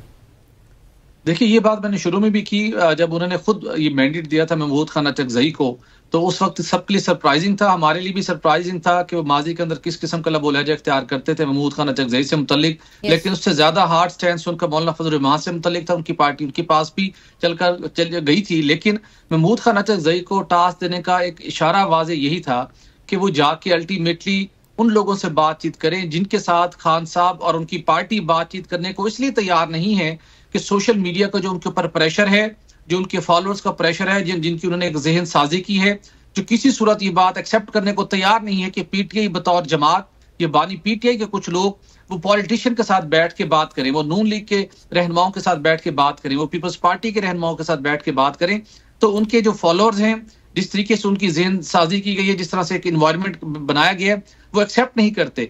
महमूद खान अचकजई को मैंडेट देने का मकसद ही यही था कि एक जानिब आप ये बात करें कि हम तो बात करेंगे एस्टेब्लिशमेंट से, दूसरी दफा आप कहते हैं कि हमने महमूद खान अचकजई को दिए कि वो मुज़ाकरात करें, और उन्होंने डेफिनेटली मुज़ाकरात करने हैं सियासतदानों से। और मुस्लिम लीग नून के कायद नवाज शरीफ के साथ महमूद खान अचकजई का जो माजी का जो रिलेशन रहे हैं, जितने आपस में उनकी इक्वेशन है, वो डेफिनेटली उनसे बात करेंगे, वो डेफिनेटली पीपल्स पार्टी के लोगों से बात करेंगे। तो ये उनको एक रास्ता मिल रहा है जो दरमियान में कुछ अरसे से बातचीत जारी है कि पीटीआई को एक मेन स्ट्रीम करने के लिए सियासतदानों के साथ बातचीत कर रहे हैं और ये बातचीत करके कुछ मामलात को शायद बेहतर कर लें बतौर सियासी पार्टी। लेकिन खान साहब के मामलात को अलग होते हुए हमें दिखाई दे रहे हैं। वो पीटीआई से फिल वक्त उनके मामलात कोर्ट तक महदूद रहेंगे, मिलिट्री कोर्ट तक जाने की बातें हो रही हैं। साल 9 मई के मामलात हों या दीगर केसेस हों, वो मेरे ख्याल में थोड़ा सा इससे डिसएंगेज हो शायद आने वाले दिनों में। लेकिन पाकिस्तान तहरीक इंसाफ के लोग बतौर एक पॉलिटिकल पार्टी के वो जो एक नया तरीकेकार तय हो रहा है, जिसमें नून लीग के कायदे भी कहा कि सब जमातों के लोगों को मिल बैठ के मुल्क को मसाइल से निकालना होगा, मिलजुल के आगे चलना होगा, तो वहां पर शायद कोई लेकिन मुस्लिम लीग नून ने ही फिर वापस इन बातों की तरदीद भी की है कि हम लोगों के एलामिये के मुताबिक ऐसी कोई भी बात नहीं हुई, या जो हमारा इजलास हुआ उसमें ऐसी कोई बातचीत है ही नहीं कि जहां पे हमने कहा कि हमें तहरीक इंसाफ के साथ मुज़ाकरात करने पड़ेंगे। गवर्नमेंट की संजीदगी हमें भी दिखाई नहीं दी, उनके मुतजाद किस्म के बयानात, बल्कि क्लियरली ये भी कहते हुए सुनाई दिए कि हम तो बातचीत करने के लिए तैयार नहीं है। और वो क्यों ही करेंगे बात, मुझे पर्सनली ये लगता है क्योंकि वो तो बेनिफिशरी रहे ना। तो सोहेल साहब, आप क्या समझते हैं इस पर? देखिए, जब भी इस नौयत के मुज़ाकरात होते हैं ना, तो उसके अंदर ये नॉर्मली पार्टी के अंदर और कुछ पार्टी के बाहर या कुछ लोग होते हैं जो उस पार्टी के कायद के बहुत करीब होते हैं, वो शुरू में वही अपना कलीदी किरदार अदा करते हैं, वो एक बेस लाइन सेट करते हैं चीजों को। जब वो देखते हैं कि मामला ब्रेक थ्रू होने के करीब हैं, फिर जो पॉलिटिकल लीडरशिप के अंदर बाकी लोग होते हैं उनको ऑन बोर्ड किया जाता है। अच्छा। देखिए, दोनों पार्टीज के मबैन जो रोज जो सख्त बयानात का तबादला होता है, दोनों ने अपनी एक पोजीशन ली हुई है और इस पोजीशन की वजह से ही दोनों की जो वर्कर्स हैं या उनके फॉलोअर्स हैं वो इंटैक्ट हैं। तो वो अभी उस बात को दोनों साइड से इस लेवल पर नहीं लाएंगे कि जहां पे ये फील हो कि दोनों हरीफ थे वो आपस में मिल बैठ गए। ख्वाजा आसिफ साहब हो, एहसन इकबाल साहब हो, ये ऐसी स्टेटमेंट देते रहेंगे, लेकिन ये एक हकीकत है कि नून लीग ने इस बातचीत का एक पॉजिटिव जेस्चर शो किया है, एक फ्लेक्सिबिलिटी एक मरतबा फिर शो की है। बल्कि वजीर आजम ने नेशनल असेंबली के फ्लोर पे कहा था कि आए हमसे बातचीत करें, लेकिन मेरे कहने का यहाँ पे मकसद ये है कि शायद ये बयान की हद तक एक अलग बात है, लेकिन हकीकत में हुकूमत की संजीदगी दिखाई नहीं दी क्योंकि वो तो बेनिफिशियरी हैं। लेकिन इसमें एक और पॉइंट भी है ना सोहेल भट्टी साहब, इसको आप भी एड्रेस कीजिएगा। जिस तरह निमरा कह रही है, लेकिन हुकूमत भी चाहती है कि मुज़ाकरात हमसे हों उनकी क्रेडिबिलिटी के लिए। अगर मुज़ाकरात मिलिट्री से हुआ तो फिर हुकूमत की तो क्रेडिबिलिटी खतरे में हो जाएगी। जी, आपने दुरुस्त कहा, और जिस तरफ आपने और निमरा ने निशानदही भी की कि प्राइम मिनिस्टर ने भी इस बात का इशारा दिया, उन्होंने इस बात के पे इंटरेस्ट जाहिर किया, वो माजी में करते रहे। लेकिन मेरे ख्याल में पीटीआई के साथ मामलात को सुधारने के लिए ये एक संजीदा और एक हतमी एक कोशिश हो रही है, और शायद इस मरतबा ये कोशिश कोई ना कोई रंग जरूर लाएगी उनको। तो सोहेल साहब, आप ये समझते हैं कि गवर्नमेंट असल में करना चाहती है? गवर्नमेंट बिल्कुल करना चाहती है, और गवर्नमेंट को भी कहीं से इशारा मिला है कि आप इनको एंगेज कीजिए, जिसकी वजह से अब जिस तरह से मामला टेकअप हुए हैं या टेकअप होने जा रहे हैं वो थोड़े से डिफरेंट लेवल पर हुए हैं, और पीटीआई की क़यादत भी टॉप लेवल पर कुछ लोग इस मामले में एंगेज हैं। और शायद यहाँ से पाकिस्तान तहरीक इंसाफ के साथ ऐसा नहीं है कि कोई एनआरओ मिलेगा या कोई बड़ी रिलीफ मिलेगा, सिर्फ पाकिस्तान तहरीक इंसाफ को पॉलिटिकली इंगेज किया जाएगा, उनका कॉन्फिडेंस बिल्ड किया जाएगा, उनको मेन स्ट्रीम लाया जाएगा कि वो सड़कों पर एहतजाज की, धरनों की सियासत की बजाय हाउस के अंदर रह के बातचीत करें, और प्रोविंस और फेडरल के गवर्नमेंट के जो मामलात हैं वो कुछ बेहतर अंदाज में चल सकें। अच्छा, इसके अलावा जितने दीगर मामलात हैं वो या अदालतों में तय होंगे या किसी और लेवल पर तय होंगे, यहाँ पर हुकूमत और पीटीआई के लोग कुछ नहीं कर पाएंगे। अच्छा भट्टी साहब, जो पीटीआई बात करती है ना कि हमने मुज़ाकरात ही एक एस्टेब्लिशमेंट के साथ करने, तो इस्टेब्लिशमेंट के पास तो लिवरेज बहुत सारे, 9 मई वाला लिवरेज है, फैज हमीद साहब वाला लिवरेज है, अडियाला जेल से जो बंदे गिरफ्तार हुए उनका लिवरेज है। तहरीक इंसाफ, क्या आप समझते हैं कि सिर्फ इलेक्शन के मैंडेट के ऊपर ये उनके पास इनफ लिवरेज है कि वो टेबल पे बैठ के मुज़ाकरात किसी भी सूरत में इस्टेब्लिशमेंट से या फिर सियासतदानों से कर सकते हैं? देखिए, जब भी इस लेवल के मुज़ाकरात होते हैं तो उस मुज़ाकरात पे टेबल पे लाने के लिए और अवाम के सामने अपने आप को एक असूली मौक़िफ़ अपना दुरुस्त रखने के लिए तो वो पुरकशिश मुतालबा सामने रखे जाते हैं जिससे आपकी पोजीशन स्ट्रांग दिखाई दे। और पीटीआई ने अपनी इस पोजीशन को वाज़े करने के लिए फॉर्म 47, फॉर्म 45 का मामला टेकअप किया हुआ है, अपने मैंडेट की बात करते हैं। लेकिन जो पसे पर्दा जितनी बातचीत हो रही है या जब भी ये बैठेंगे उसके बाद उस वक्त ये बात जाके वहां पर थम जाती है, क्योंकि ये मामला ट्रिब्यूनल्स में है या अदालतों में होने हैं। लेकिन जब एंगेजमेंट स्टार्ट हो जानी है तो फिर मामला कुछ और होते हैं। वहां पर ये होता है कि हमारे ऊपर जो सख्तियां की गई हैं वो खत्म की जाएं, हमारा जो लीडर है बानी पीटीआई है उनको फौरी तौर पर रिहा किया जाए, जिसका इम्कान दिखाई नहीं देता उसका मामला अल्टीमेटली कोर्ट में होना है, मामला तय होने, उसके साथ हमें पॉलिटिकल स्पेस दी जाए। तो वहां पर जाके ये बातें होनी है जिसके अंदर से कुछ बातें उनकी जो उनकी पॉलिटिकल मामलात की हद तक हैं वो तस्लीम होंगी। फॉर्म 47 की मामलात हैं वो ट्रिब्यूनल्स में अदालतों में तय होने हैं, मैंडेट जो उनको मिल चुका है यही रहना है। और जहां तक बानी पीटीआई का मामला है, मुज़ाकरात के अंदर ये इसका डिमांड की जाती है, प्रेशर बिल्ड किया जाता है कि उनको रिहा किया जाए और उनके मामलात, उनके केसेस को खत्म किए जाएं, दीगर उनकी जो पॉलिटिकल लीडरशिप है उसके ऊपर केसेस खत्म किए जाएं। ये मामलात कहीं और से खत्म होने, इन मामलात के अंदर शायद गवर्नमेंट कोई अपना रोल ना प्ले कर पाए, लेकिन उनको इंगेज करना कि वो सड़कों पर मत जाएं, वो पॉलिटिकल जो सियासी अदम इस्तेहकाम उसके उसको बचाने के लिए ये हिकमत अमली इख्तियार की जा रही है। अच्छा, जजेस का नंबर बढ़ाने की जो हुकूमत की एक डिमांड है, बिल वगैरह का पास होना, पेश होना, ये सारे मामलात का असम्बलियों तक पहुंचना, ये क्या जरूरत पड़ी सोहेल साहब? आपको वाकई लगता है कि केसेस इतने ज्यादा हमारे पास हो चुके हैं कि जजेस की तादाद बढ़ानी पड़ेगी हमें? देखिए, जैसे कि हमने अभी डिस्कशन कर रहे थे कि जब कोई मुज़ाकरात होते हैं तो मुज़ाकरात की टेबल पर बैठने के लिए ऐसे पुरकशिश मुतालबात रखे जाते हैं जिससे आपकी अवाम में आपकी बल्ले बल्ले होती है। तो यही वही एग्जाम्पल है जब हुकूमत सुप्रीम कोर्ट ऑफ पाकिस्तान में मुअज़्ज़िज़ जज साहबान की तादाद बढ़ाना चाहती है, तो सबसे अच्छी जो बात अट्रैक्टिव है, जो लोग शायद जो पब्लिक है, जनरल पब्लिक, वो उसको बाय भी करेगी, अपोजिशन उसके ऊपर ज्यादा मुखालफत भी नहीं करेगी कि देखिए जी लाखों केसेस कई सालों से पेंडिंग है, उनको उनके केसेस को तय करना है। लेकिन दर हकीकत हुकूमत को सुप्रीम कोर्ट के अंदर सबसे बड़े जिन कानूनी आईनी चैलेंजेस का सामना है उस मसले से निपटने का एक रास्ता निकालने की हुकूमत कोशिश कर रही है। आला अदलिया के अंदर जिस तरीके से पिछले 1-1.5 साल से मामला चले, वहां पर हुकूमती एंगल से देखा जाए तो वहां पर एक डिवाइड वाज़े तौर पर मौजूद है और वो मुख्तलिफ फैसलों की शक्ल में, इख्तलाफी नोट की शक्ल में वो चीजें सामने भी आई हैं। तो बुनियादी तौर के ऊपर जजेस की तादाद बढ़ाने का जो मकसद है वो डेफिनेटली जब जजेस की तादाद बढ़ेगी, ऑन एंड ऑफ जो हुकूमती मामला से मुतल्लिक केसेस आएंगे उनको टेकअप तो करेंगे, बाकी दिनों के अंदर और जो दीगर आईनी तरमीम करने की कोशिश कर रही है हुकूमत वो कर पाएगी?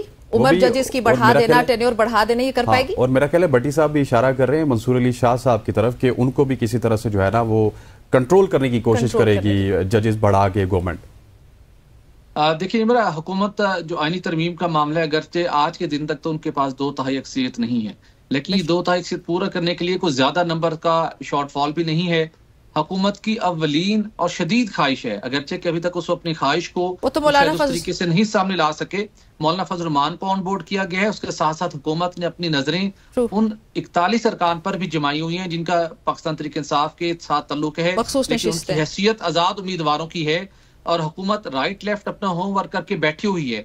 वो जो पीटीए को अपने साथ इंगेज कर रही है मुज़ाकरात के हवाले से, जब वो जहां से देखेंगे कि हमने थोड़ा सा अपना हाउस इन ऑर्डर कर लिया है, हमने जो राइट लेफ्ट मैनेजमेंट करनी थी वो कर ली है, तो डेफिनेटली हुकूमत आईनी तरमीम की तरफ जाएगी और वो बहुत कुछ करना चाहती हैं, जिसे हम एक आईनी पैकेज की बात करते थे या एक सरप्राइज। मतलब हुकूमत आईनी तरमीम करने के बारे में भी सोच रही है।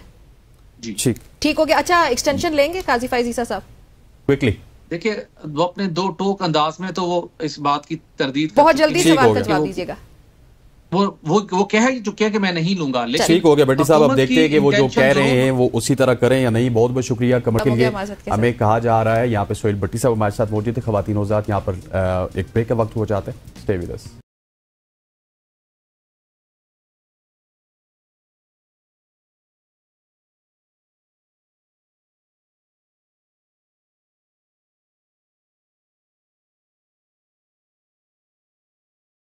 वेलकम बैक टू सुबह की सोच। अभी ब्रेक में निम्रा मेरे से ये कह रही थी कि बारिश ने हमारे साथ प्रैंक कर दिया। सुबह इतना जबरदस्त मौसम था, लेकिन अच्छे मौसम की खबरें लेके आपके साथ आए थे। बाहर धूप लगी है, लेकिन असल में प्रैंक हमारे साथ नहीं हुआ, प्रैंक पाकिस्तान टीम के साथ हुआ है, जो कि इस वक्त रावलपिंडी क्रिकेट स्टेडियम में मौजूद है। और बांग्लादेश, अच्छा वो वैसे दुआएं कर रहे होंगे इस वक्त कि बारिश हो जाए भाई, शायद थोड़ी फेस सेविंग हो जाए। Exactly, Bangladesh is cruising toward the wicket stand और एक व्हाइट वॉश मुझे तो अगर बारिश ना हुई। हाँ, अच्छा वैसे 58 का स्कोर हो भी चुका है और अभी तक कोई भी आउट नहीं हुआ। एग्जैक्टली, तो धूप ने जो है वाकई तौर पर प्रैंक कर दी है। प्रैंक करती है जी। आगे बढ़ते हैं और हमारे पास कुछ ऐसी ही स्टोरी है। ऐसी स्टोरीज निब्रा हम अक्सर अपने प्रोग्राम में शामिल करते रहते हैं, जो हमारे सुनने वाले हैं, देखने वाले, ताकि वो फायदा उठा सके, उनके लिए इंस्पिरेशन हो। एक मुलाजिम से मालिक तक का सफर बहुत कम सुनने को मिलता है, क्योंकि ये सफर बहुत मेहनत, कोशिश और हौसले से मिलता है। और इसीलिए आज हम आपको मिलवा रहे हैं इस्लामाबाद के मोहम्मद बिलाल से, जिन्होंने 2012 में एक रेस्टोरेंट में रिसेप्शनिस्ट की जॉब की और 10 साल बाद तक मेहनत की। 10 साल की मेहनत के बाद उन्होंने इस्लामाबाद में रेस्टोरेंट खोलने का इरादा किया और उसमें वो कामयाब भी हो गए। और डेफिनेटली जब आपके पीछे ये तो बहुत अमेजिंग कहानी लग रही है। हाँ, exactly, and I want to know this कहानी, I want to know this story. और बिलाल हमारे साथ खुद ही मौजूद हैं, तो बिलाल से ही उनकी कहानी, उनकी जुबानी सुनते हैं। Bilal, welcome to the show. ये एक रिसेप्शनिस्ट से मालिक तक का सफर, एक रेस्टोरेंट को ऑन करने का सफर, ये क्या सफर है, इसके बारे में बताएं प्लीज। जी, अस्सलाम वालेकुम। वालेकुम सलाम, कैसे हैं आप? बेसिकली मैंने तो 2012 में जो है ना एज अ रिसेप्शनिस्ट से स्टार्ट किया एक रेस्टोरेंट के अंदर। तो उसके बाद जो है फिर आया, साथ साथ स्टडी को भी कंटिन्यू किया और लाइक अपनी जो इंडस्ट्री थी उसके अंदर भी मजीद लर्निंग जो हो सका मैं सीखता रहा, करता रहा। फिर उसके बाद आहिस्ता। अच्छा, आप किसी रेस्टोरेंट के ही रिसेप्शनिस्ट थे? रेस्टोरेंट में, स्टार्ट में रेस्टोरेंट से ही है। तो फिर 2012 से ऑनवर्ड 2018-19 तक जो है ना मैं डिफरेंट जगहों पे जॉब्स करता रहा। फिर रेस्टोरेंट्स मैनेजर्स की भी डिफरेंट जगहों पे, डिफरेंट होटल्स के अंदर जॉब की। फिर उसके बाद मैंने क्या कि मतलब एक विजन था कि यार अपना बिजनेस स्टार्ट करना है डे फर्स्ट से ही। तो फिर जैसे जैसे 8-10 साल ये गुजरे, साथ में चीज़ों का आइडिया हुआ, ग्रिप हुई कि यार हाँ अब स्टार्ट कर सकते हैं। फिर उसके बाद मैंने एक पहला रेस्टोरेंट स्टार्ट किया F7 के अंदर। ओके। फिर वो इवन शॉर्ट सर्किट में जल गया था तो विद इन 3 मंथ ही जो है ना, जैसे ही स्टार्ट किया तो उसके फौरन बाद कुछ टाइम के बाद ही जो है ना, तो वो तो आपके लिए जिंदगी का सबसे बड़ा झटका होगा। सबसे बड़ा झटका जो है ना जिंदगी का वो था कि यार क्योंकि एक जॉब वाला बंदा जब स्टार्ट करता है तो उसके लिए सबसे बड़ा एक तो पहले होता है कि यार स्टार्ट करना मुश्किल होता है। अगर स्टार्ट करने के बाद इस तरह का इंसिडेंट हो जाए तो वो आपको जो बर्दाश्त करना बड़ा मुश्किल हो जाता है। तो फिर खैर उसके बाद उसको दोबारा रेनोवेट किया, तैयार किया, हिम्मत नहीं आ रही। ये बहुत बड़ी बात है, क्योंकि जैसे आप खुद ही कह रहे हैं ना कि जज्बे की जरूरत होती है, बल्कि मजीद आपको इतना बड़ा स्टेप लेने के लिए, और वो फिर इतना बड़ा सामने हो जाए तो ये तो अच्छी बात है। मतलब ये कि हिम्मत नहीं आनी चाहिए, हिम्मत नहीं आनी चाहिए। लेकिन एक आपको, क्योंकि मैं चाहता हूँ कि आप हमारे नाजरीन को फिर से बताइए, क्योंकि आपने कहा कि पहले दिन से ये सोच थी। तो हमें जब पढ़ते हैं या सुनते हैं तो एक चीज पढ़ाई जाती है कि always think big and always dream big. तो ये पहले दिन से क्यों थी, और होटल इंडस्ट्री में इसी वजह से गए थे आप? बेसिकली एक तो पैशन भी था होटल इंडस्ट्री का, ठीक है। दूसरी चीज मैं अक्सर अपने स्टाफ से भी कहता होता हूँ कि यार 2 तरह के हमारे पास लोग आ रहे होते हैं, एक लर्निंग के लिए और एक अर्निंग के लिए। अच्छा। जो अर्निंग के लिए आते हैं लाइक वो अपने ड्यूटी ओवर्स देखते हैं, क्या ठीक है हमारी 8 घंटे की 9 घंटे की ड्यूटी है, हमने जाना है, ये काम करना है और ड्यूटी खत्म हो जाए, तनख्वाह लेके चले जाना है।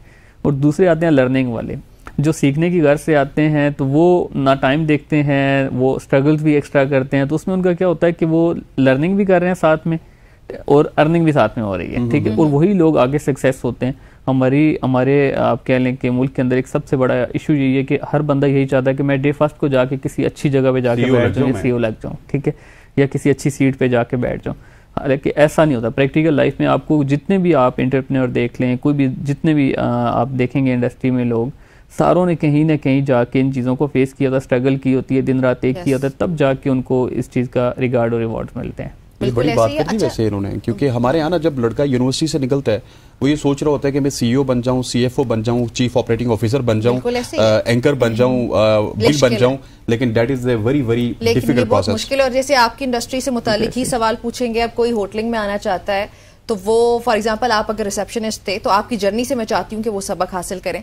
तो आप रिसेप्शनिस्ट थे तो कुछ मखसूस किस्म की सैलरी ही होती है आपकी। बिल्कुल ऐसे तो कोई भी इंसान अगर सैलरी बेस्ड है तो वो इतना बड़ा सेटअप अपना कैसे एकदम से उसको कर सकता है, क्योंकि जो सैलरी मिलती है बल्कि आजकल के हालात के मुताबिक तो वो बहुत ही कम होती है। ऐसे ही है। तो आपके खर्चे नहीं पूरे हो सकते, तो फिर आप अपना बिजनेस सेटअप कैसे स्टार्ट कर सकते हैं? बहुत बड़ी इन्वेस्टमेंट चाहिए होती है। एक्चुअली ये सबसे बड़ा तो विजन है आपका। क्या अगर आपका विजन है, आपने कुछ करने की ठान लिया तो आप कुछ ना कुछ कर देंगे। मैंने आपको बताया ना कि मैंने स्टार्ट से अगर मेरी पहली जो जॉब की सैलरी थी वो 7,000 थी, ठीक है, लेकिन जो मैंने लास्ट छोड़ी वो तकरीबन 3 लाख पे छोड़ी, ठीक है। तो अच्छा, सो आपके कहने का यहाँ पे मतलब है कि अगर आप मेहनत करते जाए तो वो yes. मैंने कहा 7,000 से 3 लाख का उधर वो एक अलग सफर। बिल्कुल ऐसे ही है। तो वो मतलब ये आप जॉब्स के अंदर रह के भी एक पीक पे जाते हैं, फिर उसके बाद जब आपको इंडस्ट्री की समझ आ जाती है चीज़ों, अभी तो बल्कि रेस्टोरेंट इंडस्ट्री, होटल मैनेजमेंट बहुत ईजी हो गई है, फ्लश कर गया। इसमें बहुत ज़्यादा इम्प्रूव, पहले तो इस इंडस्ट्री को इतना अच्छा समझा नहीं जाता था, अब तो बहुत ज़्यादा आपको इंस्टीट्यूट मिल जाते हैं लर्निंग के लिए, जहाँ से आपको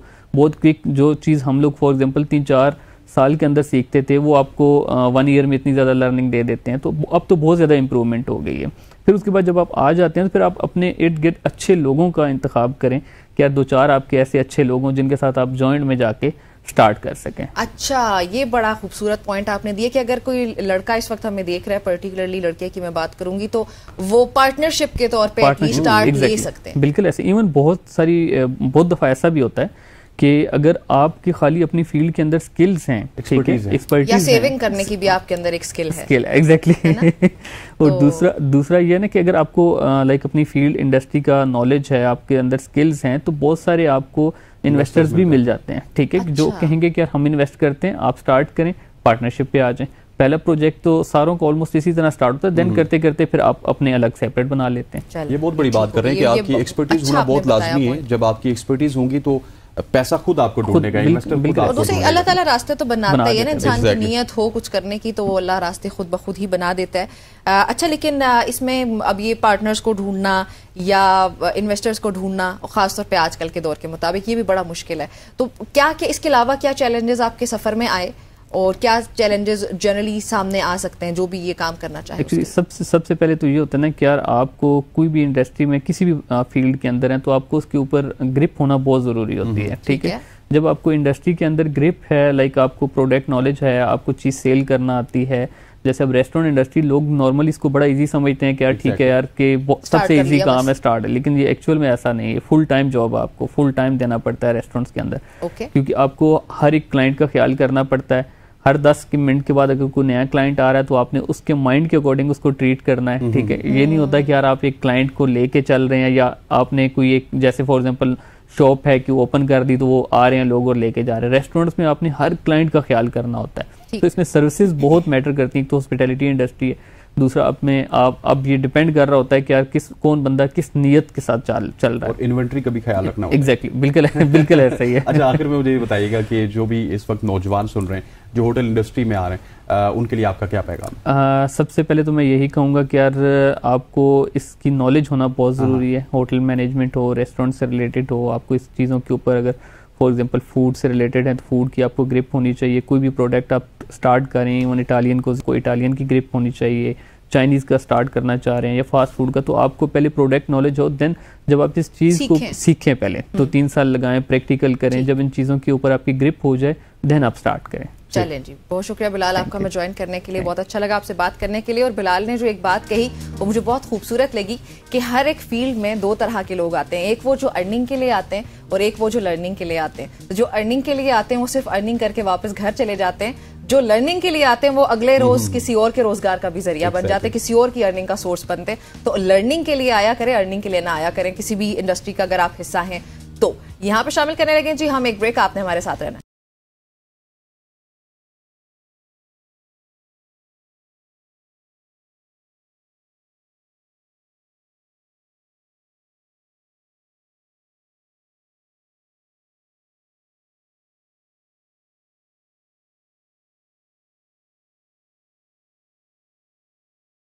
वेलकम बैक टू सुबह की सोच। अब एक ऐसे टॉपिक के हवाले से बात करेंगे जो पाकिस्तान में जुबान ज़द-ए-आम है और हर कोई सोचता है कि क्या होना चाहिए, अरेंज मैरिज होनी चाहिए, लव मैरिज होनी चाहिए। पहले तो मैं आपसे पूछता हूँ, अरेंज या लव? आपकी क्या हुई थी? मेरी तो मैं डेफिनेटली अरेंज मैरिज हुई थी। अच्छा, मेरे हिसाब से अरेंज के बाद लव हो जाता है, अरेंज कर लेना चाहिए। अच्छा, लव को अरेंज मेरे मुताबिक लव को अरेंज हमारी तरफ तो अरेंज के बाद लव हुआ है। तो वो सेम थिंग है ना, लव के बाद अरेंज और फिर लव, वो चलता रहता है। सही, लेकिन अभी हम बात करने लगे जी पाकिस्तान में अरेंज मैरिजेस के हवाले से, और क्या नौजवान अरेंज मैरिज इसलिए करते हैं कि घरेलू जिम्मेदारियों से बचा जा सके। अक्सर लोगों का ये आर्ग्यूमेंट होता है कि अगर खुदा न खास्ता कल को कोई मसला मसाइल हुआ तो घर वालों पे फेंक देंगे कि आपकी चॉइस थी, मैं क्या करूं, मेरा तो कोई लेना देना ही नहीं है, या फिर इस वजह से करते हैं। अब एक सर्वे भी सामने आया और उसमें ये है कि पाकिस्तान में ज्यादातर नौजवान अरेंज मैरिज करना चाहते हैं। ये बड़ा शॉकिंग सर्वे है। शायद यही एक वजह है कि जहां पे 80% नौजवान, एग्जैक्टली आपको फिगर बताऊं तो ये कल एक सर्वे हुआ जिसमें 80% नौजवान ये कहना चाह रहे हैं कि हम अरेंज मैरिज करना चाहते हैं। और उसकी शायद मुझे सबसे बड़ी जो वजह लगती है वो यही लगती है कि जिम्मेदारी से जवाब नहीं दिया, और जो आपकी तरह लव करना चाहते हैं वो 16% है। 16% है। चलें जी, फिर इस पर डिटेल में बात कर लेते हैं। ठीक हो गया जी। इसी हवाले से हमारे साथ मिसेस खान मौजूद है। मिसेस खान, आपको खुशामदीद कहते हैं। Thank you very much for joining us. सबसे पहले हमें बताइएगा, ये सर्वे में अरेंज मैरिज का जिक्र हुआ है, तो आपका बड़ा एक वास्ट एक्सपीरियंस है और एक लंबे अरसे से आप शादियां करवा रही हैं, जोड़े एक दूसरे के साथ जुड़े हैं आपकी अम्ब्रेला के नीचे। तो क्या ये सर्वे आपको समझ आई है इसकी कि वाकई पाकिस्तान में तमाम तर नौजवान अरेंज मैरिज करना चाहते हैं? बिस्मिल्लाहिर्रहमानिर्रहीम, अस्सलाम वालेकुम। जरूरी नहीं है कि ये अरेंज मैरिज ही हो। लड़के तो हर गली कोने के कूचे में, हर गली में उनका अफेयर तो चल रहा होता है। उन्होंने बहुत अफेयर चला लिए होते हैं और हर लड़की का कम से कम मिजाज पढ़ लिया होता है और हर लड़की से बात कर ली होती है। उनको आइडियाज हो जाते हैं कि लड़कियां अब किस किस्म की है। लड़कियां अब 4-4 लड़कों से अफेयर चला रही होती है, बात कर रही होती है, और ये अफेयर लड़के बहुत जल्दी से बता देते हैं, लड़कियों को बदनाम करते हैं। उनको पता चल जाता है इस लड़की का अफेयर उससे भी था, इस लड़की का अफेयर इससे भी था, इस लड़की का अफेयर उससे भी होता था 2 साल पहले। तो वो फिर अब अवॉइड करते हैं कि ऐसी लड़कियों से हम शादियां ना करें जिनको के लड़के जानते हों, जिनको जो ज्यादा मतलब घूमती फिरती हो, जिनको घर में ज्यादा आजादी हो। फिर वो एंड में जाकर अफेयर काफी चला लेते हैं। अफेयर चलाकर जब वो थक जाते हैं तो वो कहते हैं यार कोई अच्छी सी बंदी हमारी अम्मी ही घरेलू ढूंढे, भले वो जॉब करती हो, शरीफ हो, उनका घर बार देखे, उनमें उठे बैठे, उनको पता चले, उनको अंदाजा हो कि लोग किस तरह के हैं, लेकिन ये नहीं है कि लव मैरिजेस इतनी कम हो रही है। लव मैरिजेस बहुत हो रही हैं, मेरा ख्याल 40% तो हो ही रही हैं। ये जरूरी नहीं है इसका रुझान काफी बड़ा है लव मैरिजेस का। सर्वे नहीं, ये सर्वे बिल्कुल करेक्ट हो, ये थोड़े से लोगों का सर्वे दिया जाता है। आप जिसमें आपके कुलीग्स हैं, आप जहाँ पढ़ते हैं, आप जहाँ काम करते हैं, जहाँ डॉक्टर्स हैं, जहाँ टीचर्स हैं, जहाँ ऑफिसेज हैं, जहाँ बैंक्स हैं, वहाँ तो लव मैरिजेस हो रही हैं।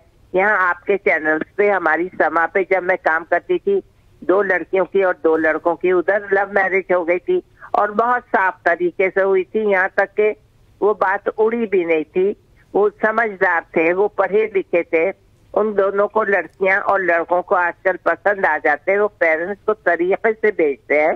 उनको प्यार ऐसा नहीं कि मरे जा रहे, मतलब they start liking each other, they start having lunch together या टॉकिंग टू ईच अदर। घर में रिश्ता तरीके से भेजते हैं और घर वाले भी मान जाते हैं कि हम डोर टू डोर क्यों जाएं, लड़के के लिए या लड़की के लिए बैठे रहे। और हाँ, इतना ज्यादा उनके लिए फिर खाने बिल्कुल मिसेस खान, इस पॉइंट पे मैं आपसे एग्री करूंगी कि मेरे मुताबिक तो लव मैरिजेस का रुझान बढ़ रहा है। असल में लव मैरिजेस ज्यादा हो रही हैं। ये बिल्कुल गलत है। हाँ जी, सर्वे का सही नहीं होते जी, बिल्कुल ये सर्वे तो कुछ चीजों को कवर कर रहे हैं। मिसेस खान, ये भी कहा जा सकता है कि लड़कियों की तरफ लव मैरिज का रुझान बढ़ रहा है और लड़के कह रहे हैं कि बस ठीक है, आप सब कुछ कर लिया, आप अरेंज करते हैं। हाँ, ये बात हो रही है। उनको, उन लड़कियों को, बेचारियों को बदनाम करते क्यों? तो लड़की तो बहुत छोटे दिल की होती है और प्यार के झांसे में जल्दी फंस जाती है। वो समझती है वाकई ये मुझे प्यार कर रहा है, वो बेवकूफ बना रहा होता है। ये बहुत गलत बात है लड़कों में कि लड़कियों को इस तरह बदनाम करना करो। वो तो चाहती है कि हम किसी से शादी करें और किसी को, कोई हमें प्यार कर रहा है वो हमारे घर प्रपोजल भेजे। वो बातों बातों में अपनी सहेलियों से भी कहलवाती हैं कि प्रपोजल भेजो। वो कहती है, आप लड़के कहते हैं अभी वक्त नहीं है, अभी हमारे पास जॉब नहीं है, अभी जरा ठहरो, अभी 2 बहनों की शादी होनी है, अभी हमारे घर में कुछ प्रॉब्लम्स हो रहे हैं। ये उधर हर वक्त पेश करते हैं और ये चीज होती है। लेकिन मिसेस खान, बहुत सारे लड़के यहाँ पे सुन रहे होंगे, वो इस वक्त मायूस भी हो रहे होंगे। देखिए, बहुत सारी लव मैरिजेस भी होती हैं, वो जो लड़कियां करती हैं, लड़के करते हैं, तो वहां पे लड़के वफा भी तो करते हैं। वहां पे लड़के वफा भी तो करते हैं लड़कियों के साथ। हाँ, बहुत लड़के वफा करते हैं, ये बात मैं नहीं सबको करनी चाहिए। लेकिन बाज लड़के जो करना नहीं चाहते, ये जिनको पता है उनके माँ बाप मानेंगे नहीं, या जिनको पता है ये लड़की हमें बस समझ में नहीं आ रही, चलो टाइम पास के लिए सही है, तो ये बहुत गलत बात है। बिल्कुल आप ठीक कह रही हैं। तोड़ना है लड़की से। अगर तुम मोहब्बत करते हो या तुम उसको चाहने लगते हो तो वहाँ प्रपोजल जरूर भेजो। उसको छोड़कर दूसरी लड़की अगर अच्छी मिल गई है तो उसके पीछे मत पड़ो। ये गलत बातें हैं। जो लड़कियां पसंद आ जाती हैं तो उनके साथ सिंसेयर रहो। लड़की सिंसेयर होती है, लड़के सिंसेयर नहीं होते। जी बिल्कुल ऐसे। अच्छा मिसेस खान, हम जो बात कर रहे हैं ना कि लव मैरिजेस का रुझान बढ़ रहा है, तो उसके साथ ही तलाक का भी रुझान बढ़ा है, खासतौर पे जो मैरिजेस लव मैरिजेस होती हैं। तो आप क्या समझती हैं लव मैरिजेस की तलाक की शरह में? नहीं, तलाक की जी आप अपना पॉइंट ऑफ व्यू जरूर शेयर कीजिएगा। दोनों जगह लड़कियां एक सी हैं, उनके माइंडसेट एक से हैं। अच्छा। उनको अगर कुछ कहा जाए उनको बुरा लगता है, माँ कहती है तो बुरा नहीं लगता। सास अगर कहे बेटा जल्दी उठ के ये कर देना या वो कर देना या इस तरह कर लेना, तो वो उनको बुरा लगता है। ये बुरा नहीं लगना चाहिए। ये आपकी अब आप जिम्मेदारी है। ये मत समझे कि ये अब अम्मा अब्बा का घर है कि जैसे मर्जी करें, अम्मा कर लेंगी, बहनें कर लेंगी, अम्मा कर नहीं। आपके शौहर की भी ड्यूटी बढ़ गई है। अगर आपके बच्चे हो गए में उसकी ड्यूटी भी बढ़ गई है।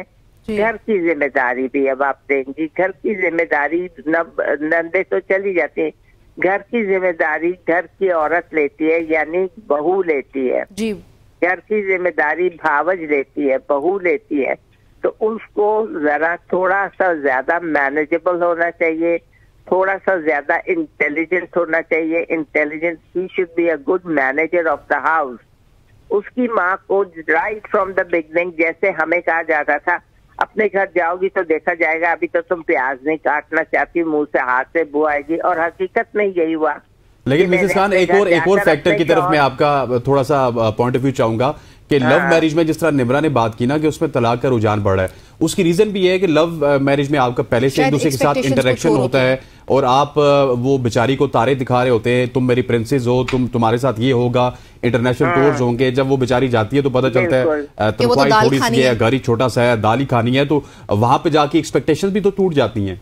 हाँ, ये भी बात है कि लड़के बहुत बड़ी बड़ी छोड़ते हैं।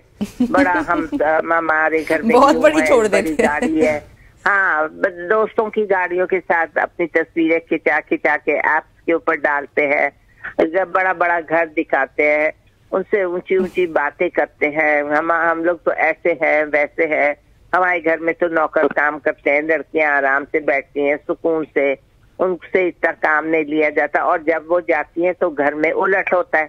जब उलट होता है तो उसका तो सारे जो अरमान होते हैं वो शैटर्ड हो जाते हैं। वो तो फिर कहती है स्टेक खाते खाते सीधा दाल पे, ये क्या हुआ? हम खाते पीते घर के लोग हैं, पता चलता है कि उधर तो भाई जो खाना पक रहा है वो भी बस ना पूछो, वो ही दोनों वक्त चलेगा। हम भी दोनों वक्त चला लेते हैं अच्छा खाना बनाकर ज्यादा, क्योंकि अब इतनी महंगाई हो गई, इतनी चीजें महंगी हो गई कि शाम को तो बच्चे ज्यादातर बाहर ही खा लेते हैं, बर्गर्स रोल्स वगैरह, तो उतनी भूख नहीं लगती, थोड़ा बहुत ही खाते हैं।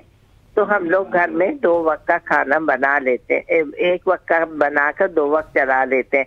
लेकिन जब उनको बताया जाएगा दोपहर को भी दूसरा बन रहा है, शाम को भी हम बाहर ही खाते हैं हर वक्त तो नहीं, आपकी पॉकेट इजाजत ही नहीं देती कि इतनी महंगाई में अब आप रोजाना बाहर का खाएं।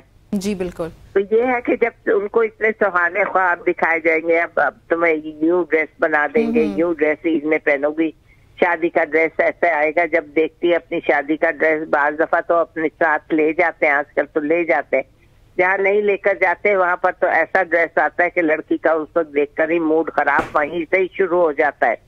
वो चिड़चिड़ी उसी दिन से हो जाती है कि ये लेकर क्या आए, क्या जूता लेकर आए, क्या लेकर आए, क्या पर्स है जी, घटिया सी लिपस्टिक ले आए, 2-4 नेल कलर्स ले आए। अरे भाई ढंग से अपना थोड़ा थोड़ा आराम से लड़कों के लिए भी जमा करो, ये नहीं कि बेटियों का ही जहेज जमा हो रहा है। कोई अच्छी चीज आए बहू के लिए भी रखी जाती है, हम तो रखते हैं, हमारे यहाँ रखी जाती है। ये बेटी को दे देंगे तो चलो ये चीज बेटे को दे देंगे, ये बेटी को देंगे तो ये बेटे को भी दे देंगे। इस तरह हम दोनों के साथ थोड़ा सा बैलेंस रखें, हल्का सा उसको बैलेंस के साथ ये घर के मामला जो है वो बेहतर चीज दें, लेकिन अच्छी चीज दें। कम कपड़े थे 7 जोड़े दे दें, तो कोई जरूरत नहीं है कि 22 जोड़े, पता नहीं है क्यों को किसने रिवाज डाला। बिल्कुल हमारे मुआशरे में फेकनेस बहुत आगे। मिसेस खान माजरत के साथ बात खत्म हो, अपनी मतलब की चीजें लेकर जाए, जरूरी नहीं है कि आप शोश आके लिए इतना सारा जहेज ले जाए। अब जहेजों का फैशन नहीं, अब लड़की को पढ़ा दे, वो जहेज है उसका, लड़की की पढ़ाई और लड़की की जॉब उसका जहेज है। जी मिसेस खान, बहुत शुक्रिया आपका हमें ज्वाइन करने के लिए, बहुत अच्छा लगा आपसे बात करके। और बड़ी ही खूबसूरत बात भी बल्कि उन्होंने की आखिर में कि जो माँ बाप होते हैं, अगर किसी की बेटी है कि तालीम और तरबियत, बल्कि लड़के के लिए भी, तो तालीम और तरबियत से कीमती तोहफा या उससे बड़ा जहेज कोई भी नहीं होता। और हमारे मुआशरे में जो ये फेकनेस आ चुकी है, इट्स हाई टाइम कि हम उसको जरा उससे बैक ऑफ करें और अपने आप को सुधारने की कोशिश करें एज ए ह्यूमन बीइंग, ना ये कि मटीरियलाइज करना शुरू कर दे चीजों को और उस लिहाज से ही खुद को आगे लेके जाना है। हमें किसी और तरफ, किसी और डायरेक्शन में आगे बढ़ना है। यहाँ पे शामिल करने लगे एक ब्रेक, हमारे साथ रहिए।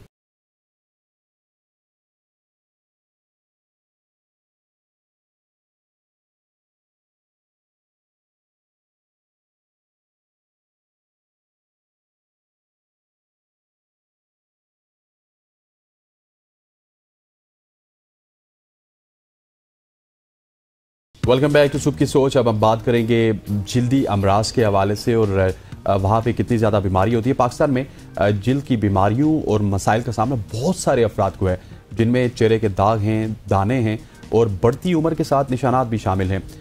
आज जिस टॉपिक के हवाले से हम बात करेंगे वो लेज़र थेरेपी है और एक जदीद तरीका इलाज है जो ना सिर्फ इन मसाइल को कम करने में मददगार साबित होता है बल्कि जल्द की खूबसूरती में भी इजाफा करता है। पाकिस्तान में लेज़र थेरेपी के जरिए जल्दी मसाइल के हल का रुझान ख़ास तौर पर शहरी इलाकों में, जहां लोग जल्द की खूबसूरती और सेहत के हवाले से ज़्यादा हसास हैं। और आज के मेहमान का तारुफ करवाने से पहले मैं चाहता हूं कि ज़रा पहले नंबर स्क्रीन पे हम दे देते हैं नंबर्स, ताकि आवाम उसको लिख भी ले। और उसके बाद जी ये 2 नंबर से हमारे 051-890-1008 लेज़र से मुताल्लिक कोई सवाल पूछना चाहते हैं 890-1008 और 2624 बिल्कुल स्क्रीन पे आ भी रहे नंबर। और आप लोग लेजर से मुतालिक कोई सवाल पूछना चाहते हैं, किसी आपकी खास बीमारी है जो बल्कि वो डॉक्टर साहब जब आपको एक्सप्लेन करेंगे तो आपको अंदाजा हो जाएगा कि किन किन चीज़ों के लिए आप लेजर के लिए जा सकते हैं। डॉक्टर मुबशर हमारे साथ मौजूद हैं जी स्टूडियो में। मुबशर साहब अस्सलाम वालेकुम। वालेकुम सलाम। कैसे हैं आप? अल्हम्दुलिल्लाह। अच्छा, सबसे पहले तो मुझे ये बताएं कि लेजर थेरेपी है क्या, ताकि नाज़रीन अंडरस्टैंड कर लें, और पाकिस्तान में कौन कौन से लेजर्स इस वक्त हमारे पास मौजूद है। क्यू स्विच लेजर हमारे पास है, LED लेजर हमारे पास है, उसके अलावा कार्बन डाइऑक्साइड लेजर वगैरह। तो ये कितनी अक़साम मौजूद है इस वक्त जो हमारे नाज़रीन जो देख रहे हैं वो यूज़ कर सकते हैं? देखिए, लेज़र थेरेपी जो है ना, वो आजकल जो हमारी एस्थेटिक्स डर्मेटोलॉजी, जिसको हम बोलते हैं कि कॉस्मेटिक डर्मेटोलॉजी की भी बात करते हैं, कि जो स्किन के जदीद तरीका इलाज आ चुके हुए हैं। हाँ, जिसमें बेसिक पर्पज़ ये होता है कि जी एजिंग को थोड़ा स्लो डाउन करें। जो स्किन के ऊपर डिफरेंट इशूज़ आ रहे होते हैं, जिसमें पिगमेंटेशन है, मिलाजमा है, रिंकल्स आ जाते हैं, एजिंग साइन आ जाते हैं, उनको कम करने के लिए ना ये जदीद तरीका इलाज है जिसमें लेज़र शामिल है। अब लेज़र की जिस तरह से मैडम ने बात की है कि डिफरेंट टाइप्स होती हैं और उनका डिफरेंट पर्पज़ होता है। कार्बन डाइऑक्साइड लेज़र है तो उसका मेन पर्पज़ ये होता है कि वो एक्नी स्कार्स को एड्रेस करता है, जो एक्नी स्किन के ऊपर एजिंग आ रही होती है उसको एड्रेस करता है, स्किन को रिजुविनेट करता है, कोलेजन प्रोडक्शन को इंक्रीज करता है। एजिंग के जो साइन है, सबसे बड़ा साइन तो रिंकल्स है कि आपके फेस पे झुर्रियां आती हैं, तो ये लेजर वगैरह करने से काफी हद तक कम हो जाता है। देखिए, जो रिंकल्स है ना, वो भी 2-3 तरह की होती हैं। एक तो ये होता है कि हमारे अराउंड दी आईज रिंकल्स आते हैं, फोरहेड पे रिंकल्स आते हैं, तो उसका इलाज जो है ना वो हम बोटॉक्स से करते हैं। लेकिन अगर जो बाकी छोटे छोटे रिंकल्स आते हैं जिससे मतलब स्किन हल्की सी सैगी होना शुरू हो जाती है, उसका इलाज हम लेजर से कर सकते हैं। तो उससे क्या होता है कि स्किन जो है वो रिजुविनेट करती है, कोलेजन प्रोडक्शन बढ़ जाता है, जिसकी वजह से क्या होता है स्किन टाइट भी होती है और यूथफुल लुक भी आती है। ये हम बात कर रहे थे कार्बन डाइऑक्साइड लेजर की। हम अगर क्यू स्विच लेजर की बात करते हैं तो क्यू स्विच लेजर का मेन पर्पज ये है कि वो आपकी जो स्किन के ऊपर पिगमेंटेशन हो जाती है, मिलाजमा हो जाता है, सन बर्न हो जाता है या छाया बन जाती हैं, उनको एड्रेस करने के लिए क्यू स्विच लेजर है। क्यू स्विच लेजर का रोल ये होता है कि वो स्किन को वो करती है कि एक तो उसकी ग्लो को इंप्रूव करती है, फिर स्किन की टैनिंग को कम करती है, फिर स्किन को रिजुविनेट करती है और नेचुरल वे में स्किन की आपकी जो एक्चुअल हेल्थ है ना उसको बहाल करती है। ये क्यू स्विच की बात होगी। सबसे ज्यादा जो ट्रेंडिंग लेजर है हमारे पास, जिससे सबसे ज्यादा हमारे पास क्लाइंट्स आते हैं, वो है हेयर का जो लेजर होता है। अच्छा। लेजर हेयर रिमूवल जिसको हम बोलते हैं। आजकल की हमारी यंग जनरेशन में थोड़ा जंक फूड का ट्रेंड बहुत ज्यादा है। ये सारे जो आजकल यंग गर्ल्स हैं, स्पेशली गर्ल्स की बात करूं, वैसे तो बॉयज भी बहुत ज्यादा खाते हैं जंक फूड, लेकिन गर्ल्स जो हैं ज्यादा जंक फूड के इस्तेमाल से क्या होता है जी, उनको अक्सर वो PCOS का शिकार हो जाती हैं और उसकी वजह से क्या होता है फेशियल हेयर ग्रोथ बढ़ जाती है। ज्यादा कंसर्न उनको होता है फेस की हेयर ग्रोथ का। मतलब अदर पार्ट्स ऑफ बॉडी हो भी सही तो वो इतना वो बॉदर नहीं करते, लेकिन फेस पे भी जरूर फेस के ऊपर जरूर आते हैं। और फेस का प्रॉब्लम ये होता है कि ये नेचुरल नहीं है। खातून के फेस के ऊपर है, किसी लड़की के फेस के ऊपर बाल आना, मेल के फेस के ऊपर बाल आना, बेयर्ड आना, ये नेचुरल है। और खातून के फेस के ऊपर बाल आना ये नेचुरल नहीं है। तो उसको कम करने के लिए भी हम फिर साथ ये है कि लेजर हेयर रिमूवल हमारे पास लेजर है, वो हम यूज करते हैं। अब लेजर के लिए जो ऑडियंस को बताना सबसे इंपॉर्टेंट है वो ये है कि जनरल हमारे डिफरेंट मिथ्स मार्केट में है, मार्केट में पब्लिक में है कि लेजर कराएंगे तो कैंसर हो जाएगा, लेजर कराएंगे तो स्किन बर्न हो जाएगी, लेजर कराएंगे तो ये हो जाएगा, डिफरेंट बातें। बड़ा अनफॉर्चुनेट है कि पाकिस्तान में जब भी कोई टेक्नोलॉजी आती है तो उसके हम प्रिकॉशनरी मेजरमेंट्स इतने ज्यादा ले लेते हैं कि वो टेक्नोलॉजी कहीं ना कहीं पीछे चली जाती है और वो किसी से भी, जिस तरह लेजर की आपने बात की, नहीं कैंसर हो जाएगा, नहीं इसके ये साइड इफेक्ट्स हैं, साइड इफेक्ट्स पहले हम मार्केट में ले आते हैं। अच्छा, इंटरेस्टिंग चीज ये है कि जो मेडिकल डॉक्टर प्रैक्टिस कर रहे होते हैं ना पाकिस्तान में, अगर मैं पाकिस्तान की बात करूं तो ऐसा नहीं होता कि हम कोई भी ऐसी प्रैक्टिस स्टार्ट कर दें कि जो प्रूवन ना हो, जो FDA से अप्रूव ना हो, हमारी मेडिकल अथॉरिटी उसको अलाउ ना करें, तो ये तो हम कर ही नहीं सकते। मतलब रेगुलेशन जो पाकिस्तान के हैं वो अलाउ नहीं करते किसी भी डॉक्टर को, वो बियॉन्ड डर्मेटोलॉजिस्ट नहीं, किसी भी स्पेशलिटी में किसी भी डॉक्टर को ऐसा प्रोसीजर वो स्टार्ट कर दे कि जिसकी FDA ने अप्रूवल नहीं दी हुई है। FDA एक अथॉरिटी है अमेरिका की जो कि पूरी दुनिया में मेडिकल इक्विपमेंट जो लॉन्च होते हैं, मेडिसिन जो लॉन्च होती है, जो भी नई रिसर्च होती है, वो उनकी अप्रूवल के बाद ही पूरी दुनिया में फिर उसको इंप्लीमेंट कर दिया जाता है। मेडिकल साइंस की सबसे बड़ी अथॉरिटी वही है और उसमें इक्विपमेंट हो, उसमें ड्रग्स हो, उसमें कोई प्रोसीजर हो, कुछ भी हो, उनके अप्रूवल के बाद वो इंप्लीमेंट किया जाता है पूरी दुनिया में। अब जितनी भी हमारी चीजें हैं मोस्टली इसमें से ऐसा होता है कि ऐसा नहीं होता जी डॉक्टर ऐसी प्रैक्टिस शुरू कर दें कि जो उनके प्रोटोकॉल्स को फॉलो ना करती हो। हाँ, अलबत्ता ये हो रहा है हमारी जो हम देख रहे हैं और लोग उस चीज को फेस भी कर रहे हैं, वो ये है कि जी ऐसे सैलून पे जाके लेजर स्टार्ट कर देते हैं लोग, या ब्यूटिशियन जो है वो ये काम स्टार्ट कर देते हैं। उसके फिर जो साइड इफेक्ट्स की आप बात कर रहे हैं कि उसमें लेजर का देखना पड़ता है कि उसकी इंटेंसिटी कितनी रखनी है, उसका जो है एनर्जी लेवल कितना रखना है, कौन से फेस के ऊपर कितना एनर्जी लेवल रखना है, स्किन टोन कौन सी है, स्किन टाइप कौन सी है, हेयर की जो टाइप्स हैं वो कौन सी हैं, थिक हैं, थिन हैं, और इस तरह से सारी चीज़ों को देख के ना फिर हमें उसको सेट करना होता है। इसलिए मेरी रिकमेंडेशन ये होगी कि आप किसी ऐसे डॉक्टर से कराएं कि जो कम से कम ट्रेंड हो, मेडिकल डॉक्टर हो, डर्माटोलॉजिस्ट हो, उनसे कराएंगे तो आपकी स्किन के जो आप बात कर रहे हैं कि उसके साइड इफेक्ट्स नहीं आएंगे और उसके फिर चांसेस कम हैं। जो आप बेनिफिट लेना चाह रहे हैं लेजर थेरेपी से या कोई भी लेजर प्रोसीजर से, तो वो आपको बेनिफिट ही मिलेगा। सैलून वाली साइड पे जाएंगे तो नीम हकीम वाला काम हो जाएगा। सैलून वाली साइड पे जाके सैलून वाले काम कराएं। हर कोई अपनी अपनी दुकान चमका के बैठा है ना, हर दूसरे कोने में हर किसी ने मशीन रख ली है, बिल्कुल, और वहां पे वो लेजर भी कर रहा है या उसके अलावा जितने भी अभी इवन एस्थेटिक ट्रीटमेंट्स आ रहे हैं वो सब भी वो कर रहे हैं।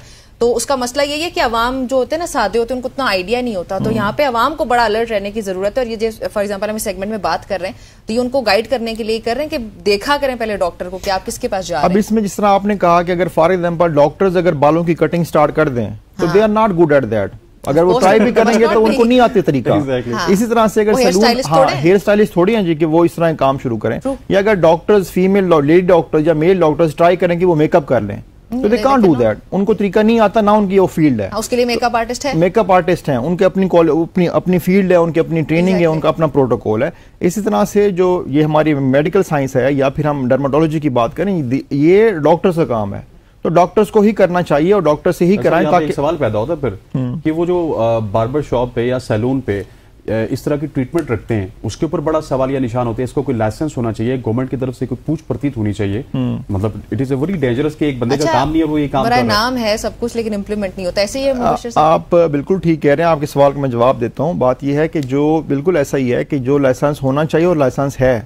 हमारे इस्लामाबाद में मैं प्रैक्टिस कर रहा हूँ तो इस्लामाबाद में हमारी रेगुलेटरी अथॉरिटी है जो कि प्रॉपर रेगुलेट करती है।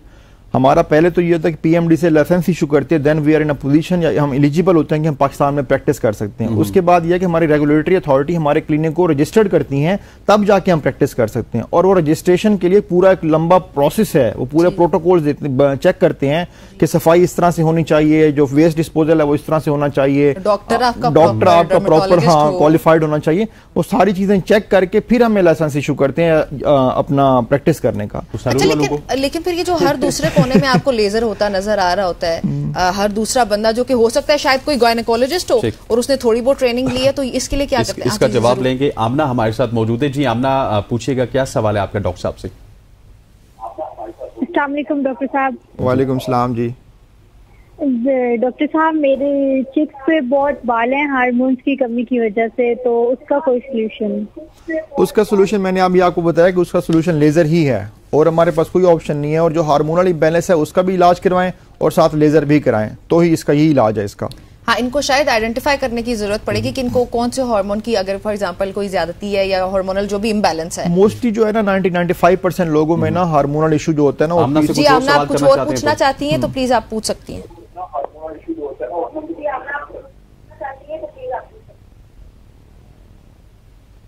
आमना, आप हमें सुन रही? चले जी, कॉल ड्रॉप हो गया और इनका टीवी का वॉल्यूम भी बंद नहीं था। जब भी आप कॉल करें प्लीज वॉल्यूम बंद कर लिया करें, बात किया करें, फोन पे बात करें। जो हमारा प्रोग्राम है वो बाद में आपको हर सोशल मीडिया प्लेटफॉर्म पे नजर आएगा, आप अपनी आवाज सुन सकते हैं बाद में।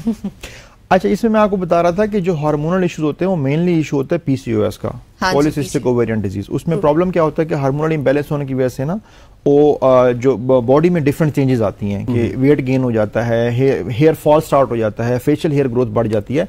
तो हम ये रिकमेंड करते हैं, हमारे पास जो भी क्लाइंट्स आते हैं हम उनको ये बताते हैं कि आप अगर लेजर करा रहे हैं तो साथ ये भी ट्रीटमेंट कराएं, क्योंकि जब तक पॉजिटिव फैक्टर जिसकी वजह से हेयर ग्रोथ हो रही है अगर उसको हम एड्रेस नहीं करेंगे, उधर से हम लेजर कराते जाएंगे तो लेजर के रिजल्ट्स कंप्रोमाइज हो जाएंगे। तो इसलिए इट्स बेस्ट कि आप एक तरफ जो आपको हार्मोनल इशू है जिसकी वजह से हेयर ग्रोथ हुई है उसको भी एड्रेस करें और साथ ये है कि आप लेजर भी कराएं। और उसके लिए किसी भी मेडिकल एक्सपर्ट के पास जा सकते हैं, किसी भी डॉक्टर के पास। उसमें दो तरह के डॉक्टर इसको डील करते हैं पीसीओएस को। एक तो सबसे जो पहला आता है वो एंडोक्राइनोलॉजिस्ट हैं। एंडोक्राइनोलॉजिस्ट हैं बहुत कम लोग हैं, पाकिस्तान में भी कम है, इस्लामाबाद में भी कम है। तो दूसरी जो ऑप्शन है ना वो गायनेकोलॉजिस्ट की है। तो गायनेकोलॉजिस्ट और एंडोक्राइनोलॉजिस्ट ये दो स्पेशलिटीज हैं जो कि हार्मोनल इश्यूज को एड्रेस करती हैं, पीसीओएस को स्पेशली। अच्छा, coming back to that question जो आप बता रहे थे कि हमें प्रॉपर्ली लाइसेंस किया जाता है, रजिस्ट्रेशन का प्रॉपर तरीका होता है, तो फिर मैं ये पूछ रही थी कि जो बाकी दुकानें चमक रही हैं फिर वो किस चक्कर में चमक रही है? उनको उनके खिलाफ क्रैकडाउन नहीं होता या क्या होता है? देखिए, उसके खिलाफ जो हमने देखा है वो ये है कि जी जो अथॉरिटीज है हमारी वो कहती भी हैं कि हम कर रहे हैं, कोशिश करते हैं, लेकिन इवन देन यू नो के एग्जिस्ट करते हैं। इवन कि हमारे जो इस्लामाबाद उसके बड़े सेक्टर्स में भी लोग हैं जो प्रैक्टिस कर रहे हैं, बड़े सैलून्स भी हैं जो प्रैक्टिस कर रहे हैं। अब हम तो फोकस इस बात पे करते हैं कि हम अपनी पब्लिक को अवेयर करें, पब्लिक को बताएं जी कि ये आपकी हेल्थ के लिए बेहतर है, यहाँ पे आप सेफ हैं, यहाँ पे आपकी सेफ्टी मेजर्स प्रॉपर प्रोटोकॉल को फॉलो किया जाता है। तो पब्लिक अगर फॉर एग्जांपल वो इतनी अवेयर हो जाए कि जिन्होंने कोई प्रोसीजर करवाना है तो किसी डॉक्टर के पास ही जाएंगे, तो फिर उसकी जरूरत नहीं रहेगी, जो बात आप कर रही हैं। डॉक्टर साहब, बहुत सारे लोग टैटूज वाला लेजर ट्रीटमेंट भी करवाते हैं, उसके भी वो करवाना चाहिए या उसके कुछ हैं प्रिकॉशन? देखिए, टैटू एक वो प्रोसीजर है जो कि अपनी लाइकिंग और डिसलाइकिंग है। अब अगर फॉर एग्जांपल कोई करवा रहा है तो मैं उसके ऊपर कोई क्योंकि मैं तो डॉक्टर के पॉइंट ऑफ व्यू से अपना कमेंट कर सकता हूँ। हाँ, उसके जो साइड इफेक्ट्स अगर हम टैटू रिमूव करते हैं, हमारे पास लोग आते हैं लेजर से, हम लोग टैटू रिमूव करते हैं और लेजर से टैटू रिमूव हो जाता है। लेकिन अब कराना चाहिए नहीं कराना चाहिए, कहाँ से कराएं, तो इसके ऊपर मैं कमेंट नहीं कर पाऊंगा। और वो 100% रिमूव हो जाता है? उसमें से ये होता है कि डिफरेंट सेशंस होते हैं, रिमूव हो जाता है वो। लेकिन उसके साइड इफेक्ट्स भी होते हैं कुछ साइड इफेक्ट्स नॉलेज में है टैटू के? अच्छा, टैटू रिमूवल भी एक बड़ा प्रोसेस है। मतलब ये कि कुछ लोग चले जाते हैं जी, कुछ लोग क्या करते हैं एसिड लगा लेते हैं, कुछ लोग उसको कट करने की कोशिश करते हैं, तो वो क्या होता है स्कार्स बन जाते हैं। अच्छा। तो जो आप बात कर रहे हैं साइड इफेक्ट्स की, मैं टैटू रिमूवल की बात कर रहा हूँ कि अगर आप टैटू रिमूव कराएंगे तो उसके लिए प्रॉपर क्वालिफाइड डॉक्टर के पास जाएं, ताकि ये हो कि जो आपकी स्किन के ऊपर डैमेज होना है वो कंट्रोल हो सके। दूसरा ये कि टैटू के ऊपर फिर ये डिपेंड करता है वो कितना डीप हुआ है। टैटू सुपरफिशियल भी होते हैं, टैटू डीप भी होते हैं। आपने जो पूछा कि जी कितने सेशंस होंगे या रिमूव हो जाता है, वो उसके ऊपर डिपेंड करता है कि वो कितना डीप है या कितना उसके जो है वो हुआ है, कितना डीप है कितना सुपरफिशियल है, उसके अकॉर्डिंगली फिर लेजर्स के उसके ऊपर रिजल्ट हो गया। अच्छा, कोई अगर हेयर रिमूवल लेजर की तरफ जाती हैं ख्वातीन ज्यादातर, जाहिर है, तो वो कितने सेशंस उनको लेने पड़ते हैं, उनको क्या करना पड़ता है, वो कितने टाइम के अंदर, और कितना ये इफेक्टिव है, कितना % रिजल्ट उनको मिल जाता है? देखिए, जो हेयर रिमूवल की हम बात करते हैं तो हमारे पास कैंडेला ND एक लेजर मशीन है। अच्छा। ये टॉप क्लास मशीन है ऑल ओवर द वर्ल्ड। मैं अमेरिका ट्रेनिंग पे गया था, वहां पे भी ये मशीन अवेलेबल थी। अब इसकी अगर हम बात करते हैं तो इसके हम अगर 4 to 5 सेशंस लें तो 80% ग्रोथ कम हो जाती है।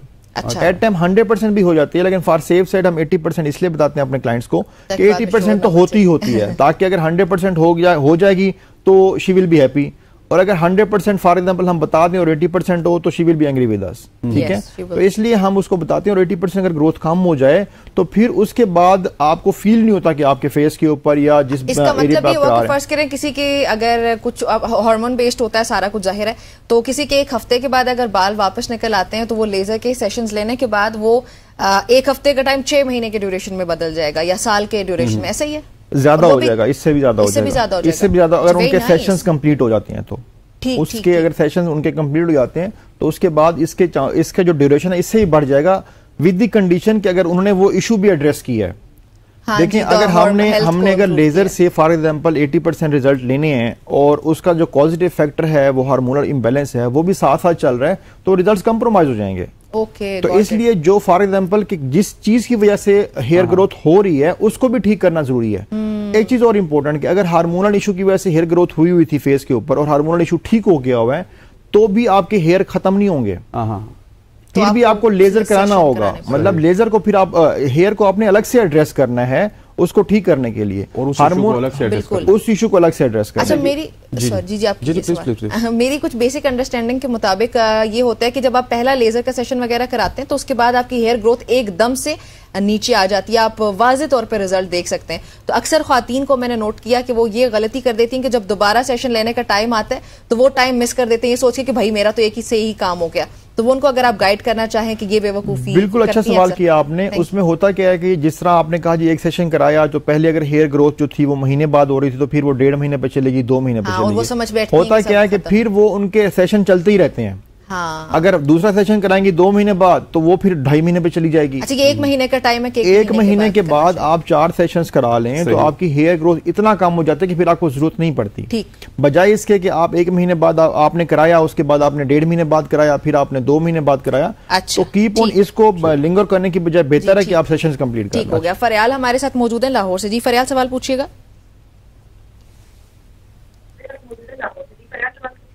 फरियाल, आपका मेरा सवाल ये कि जी मेरा सवाल आपसे ये है कि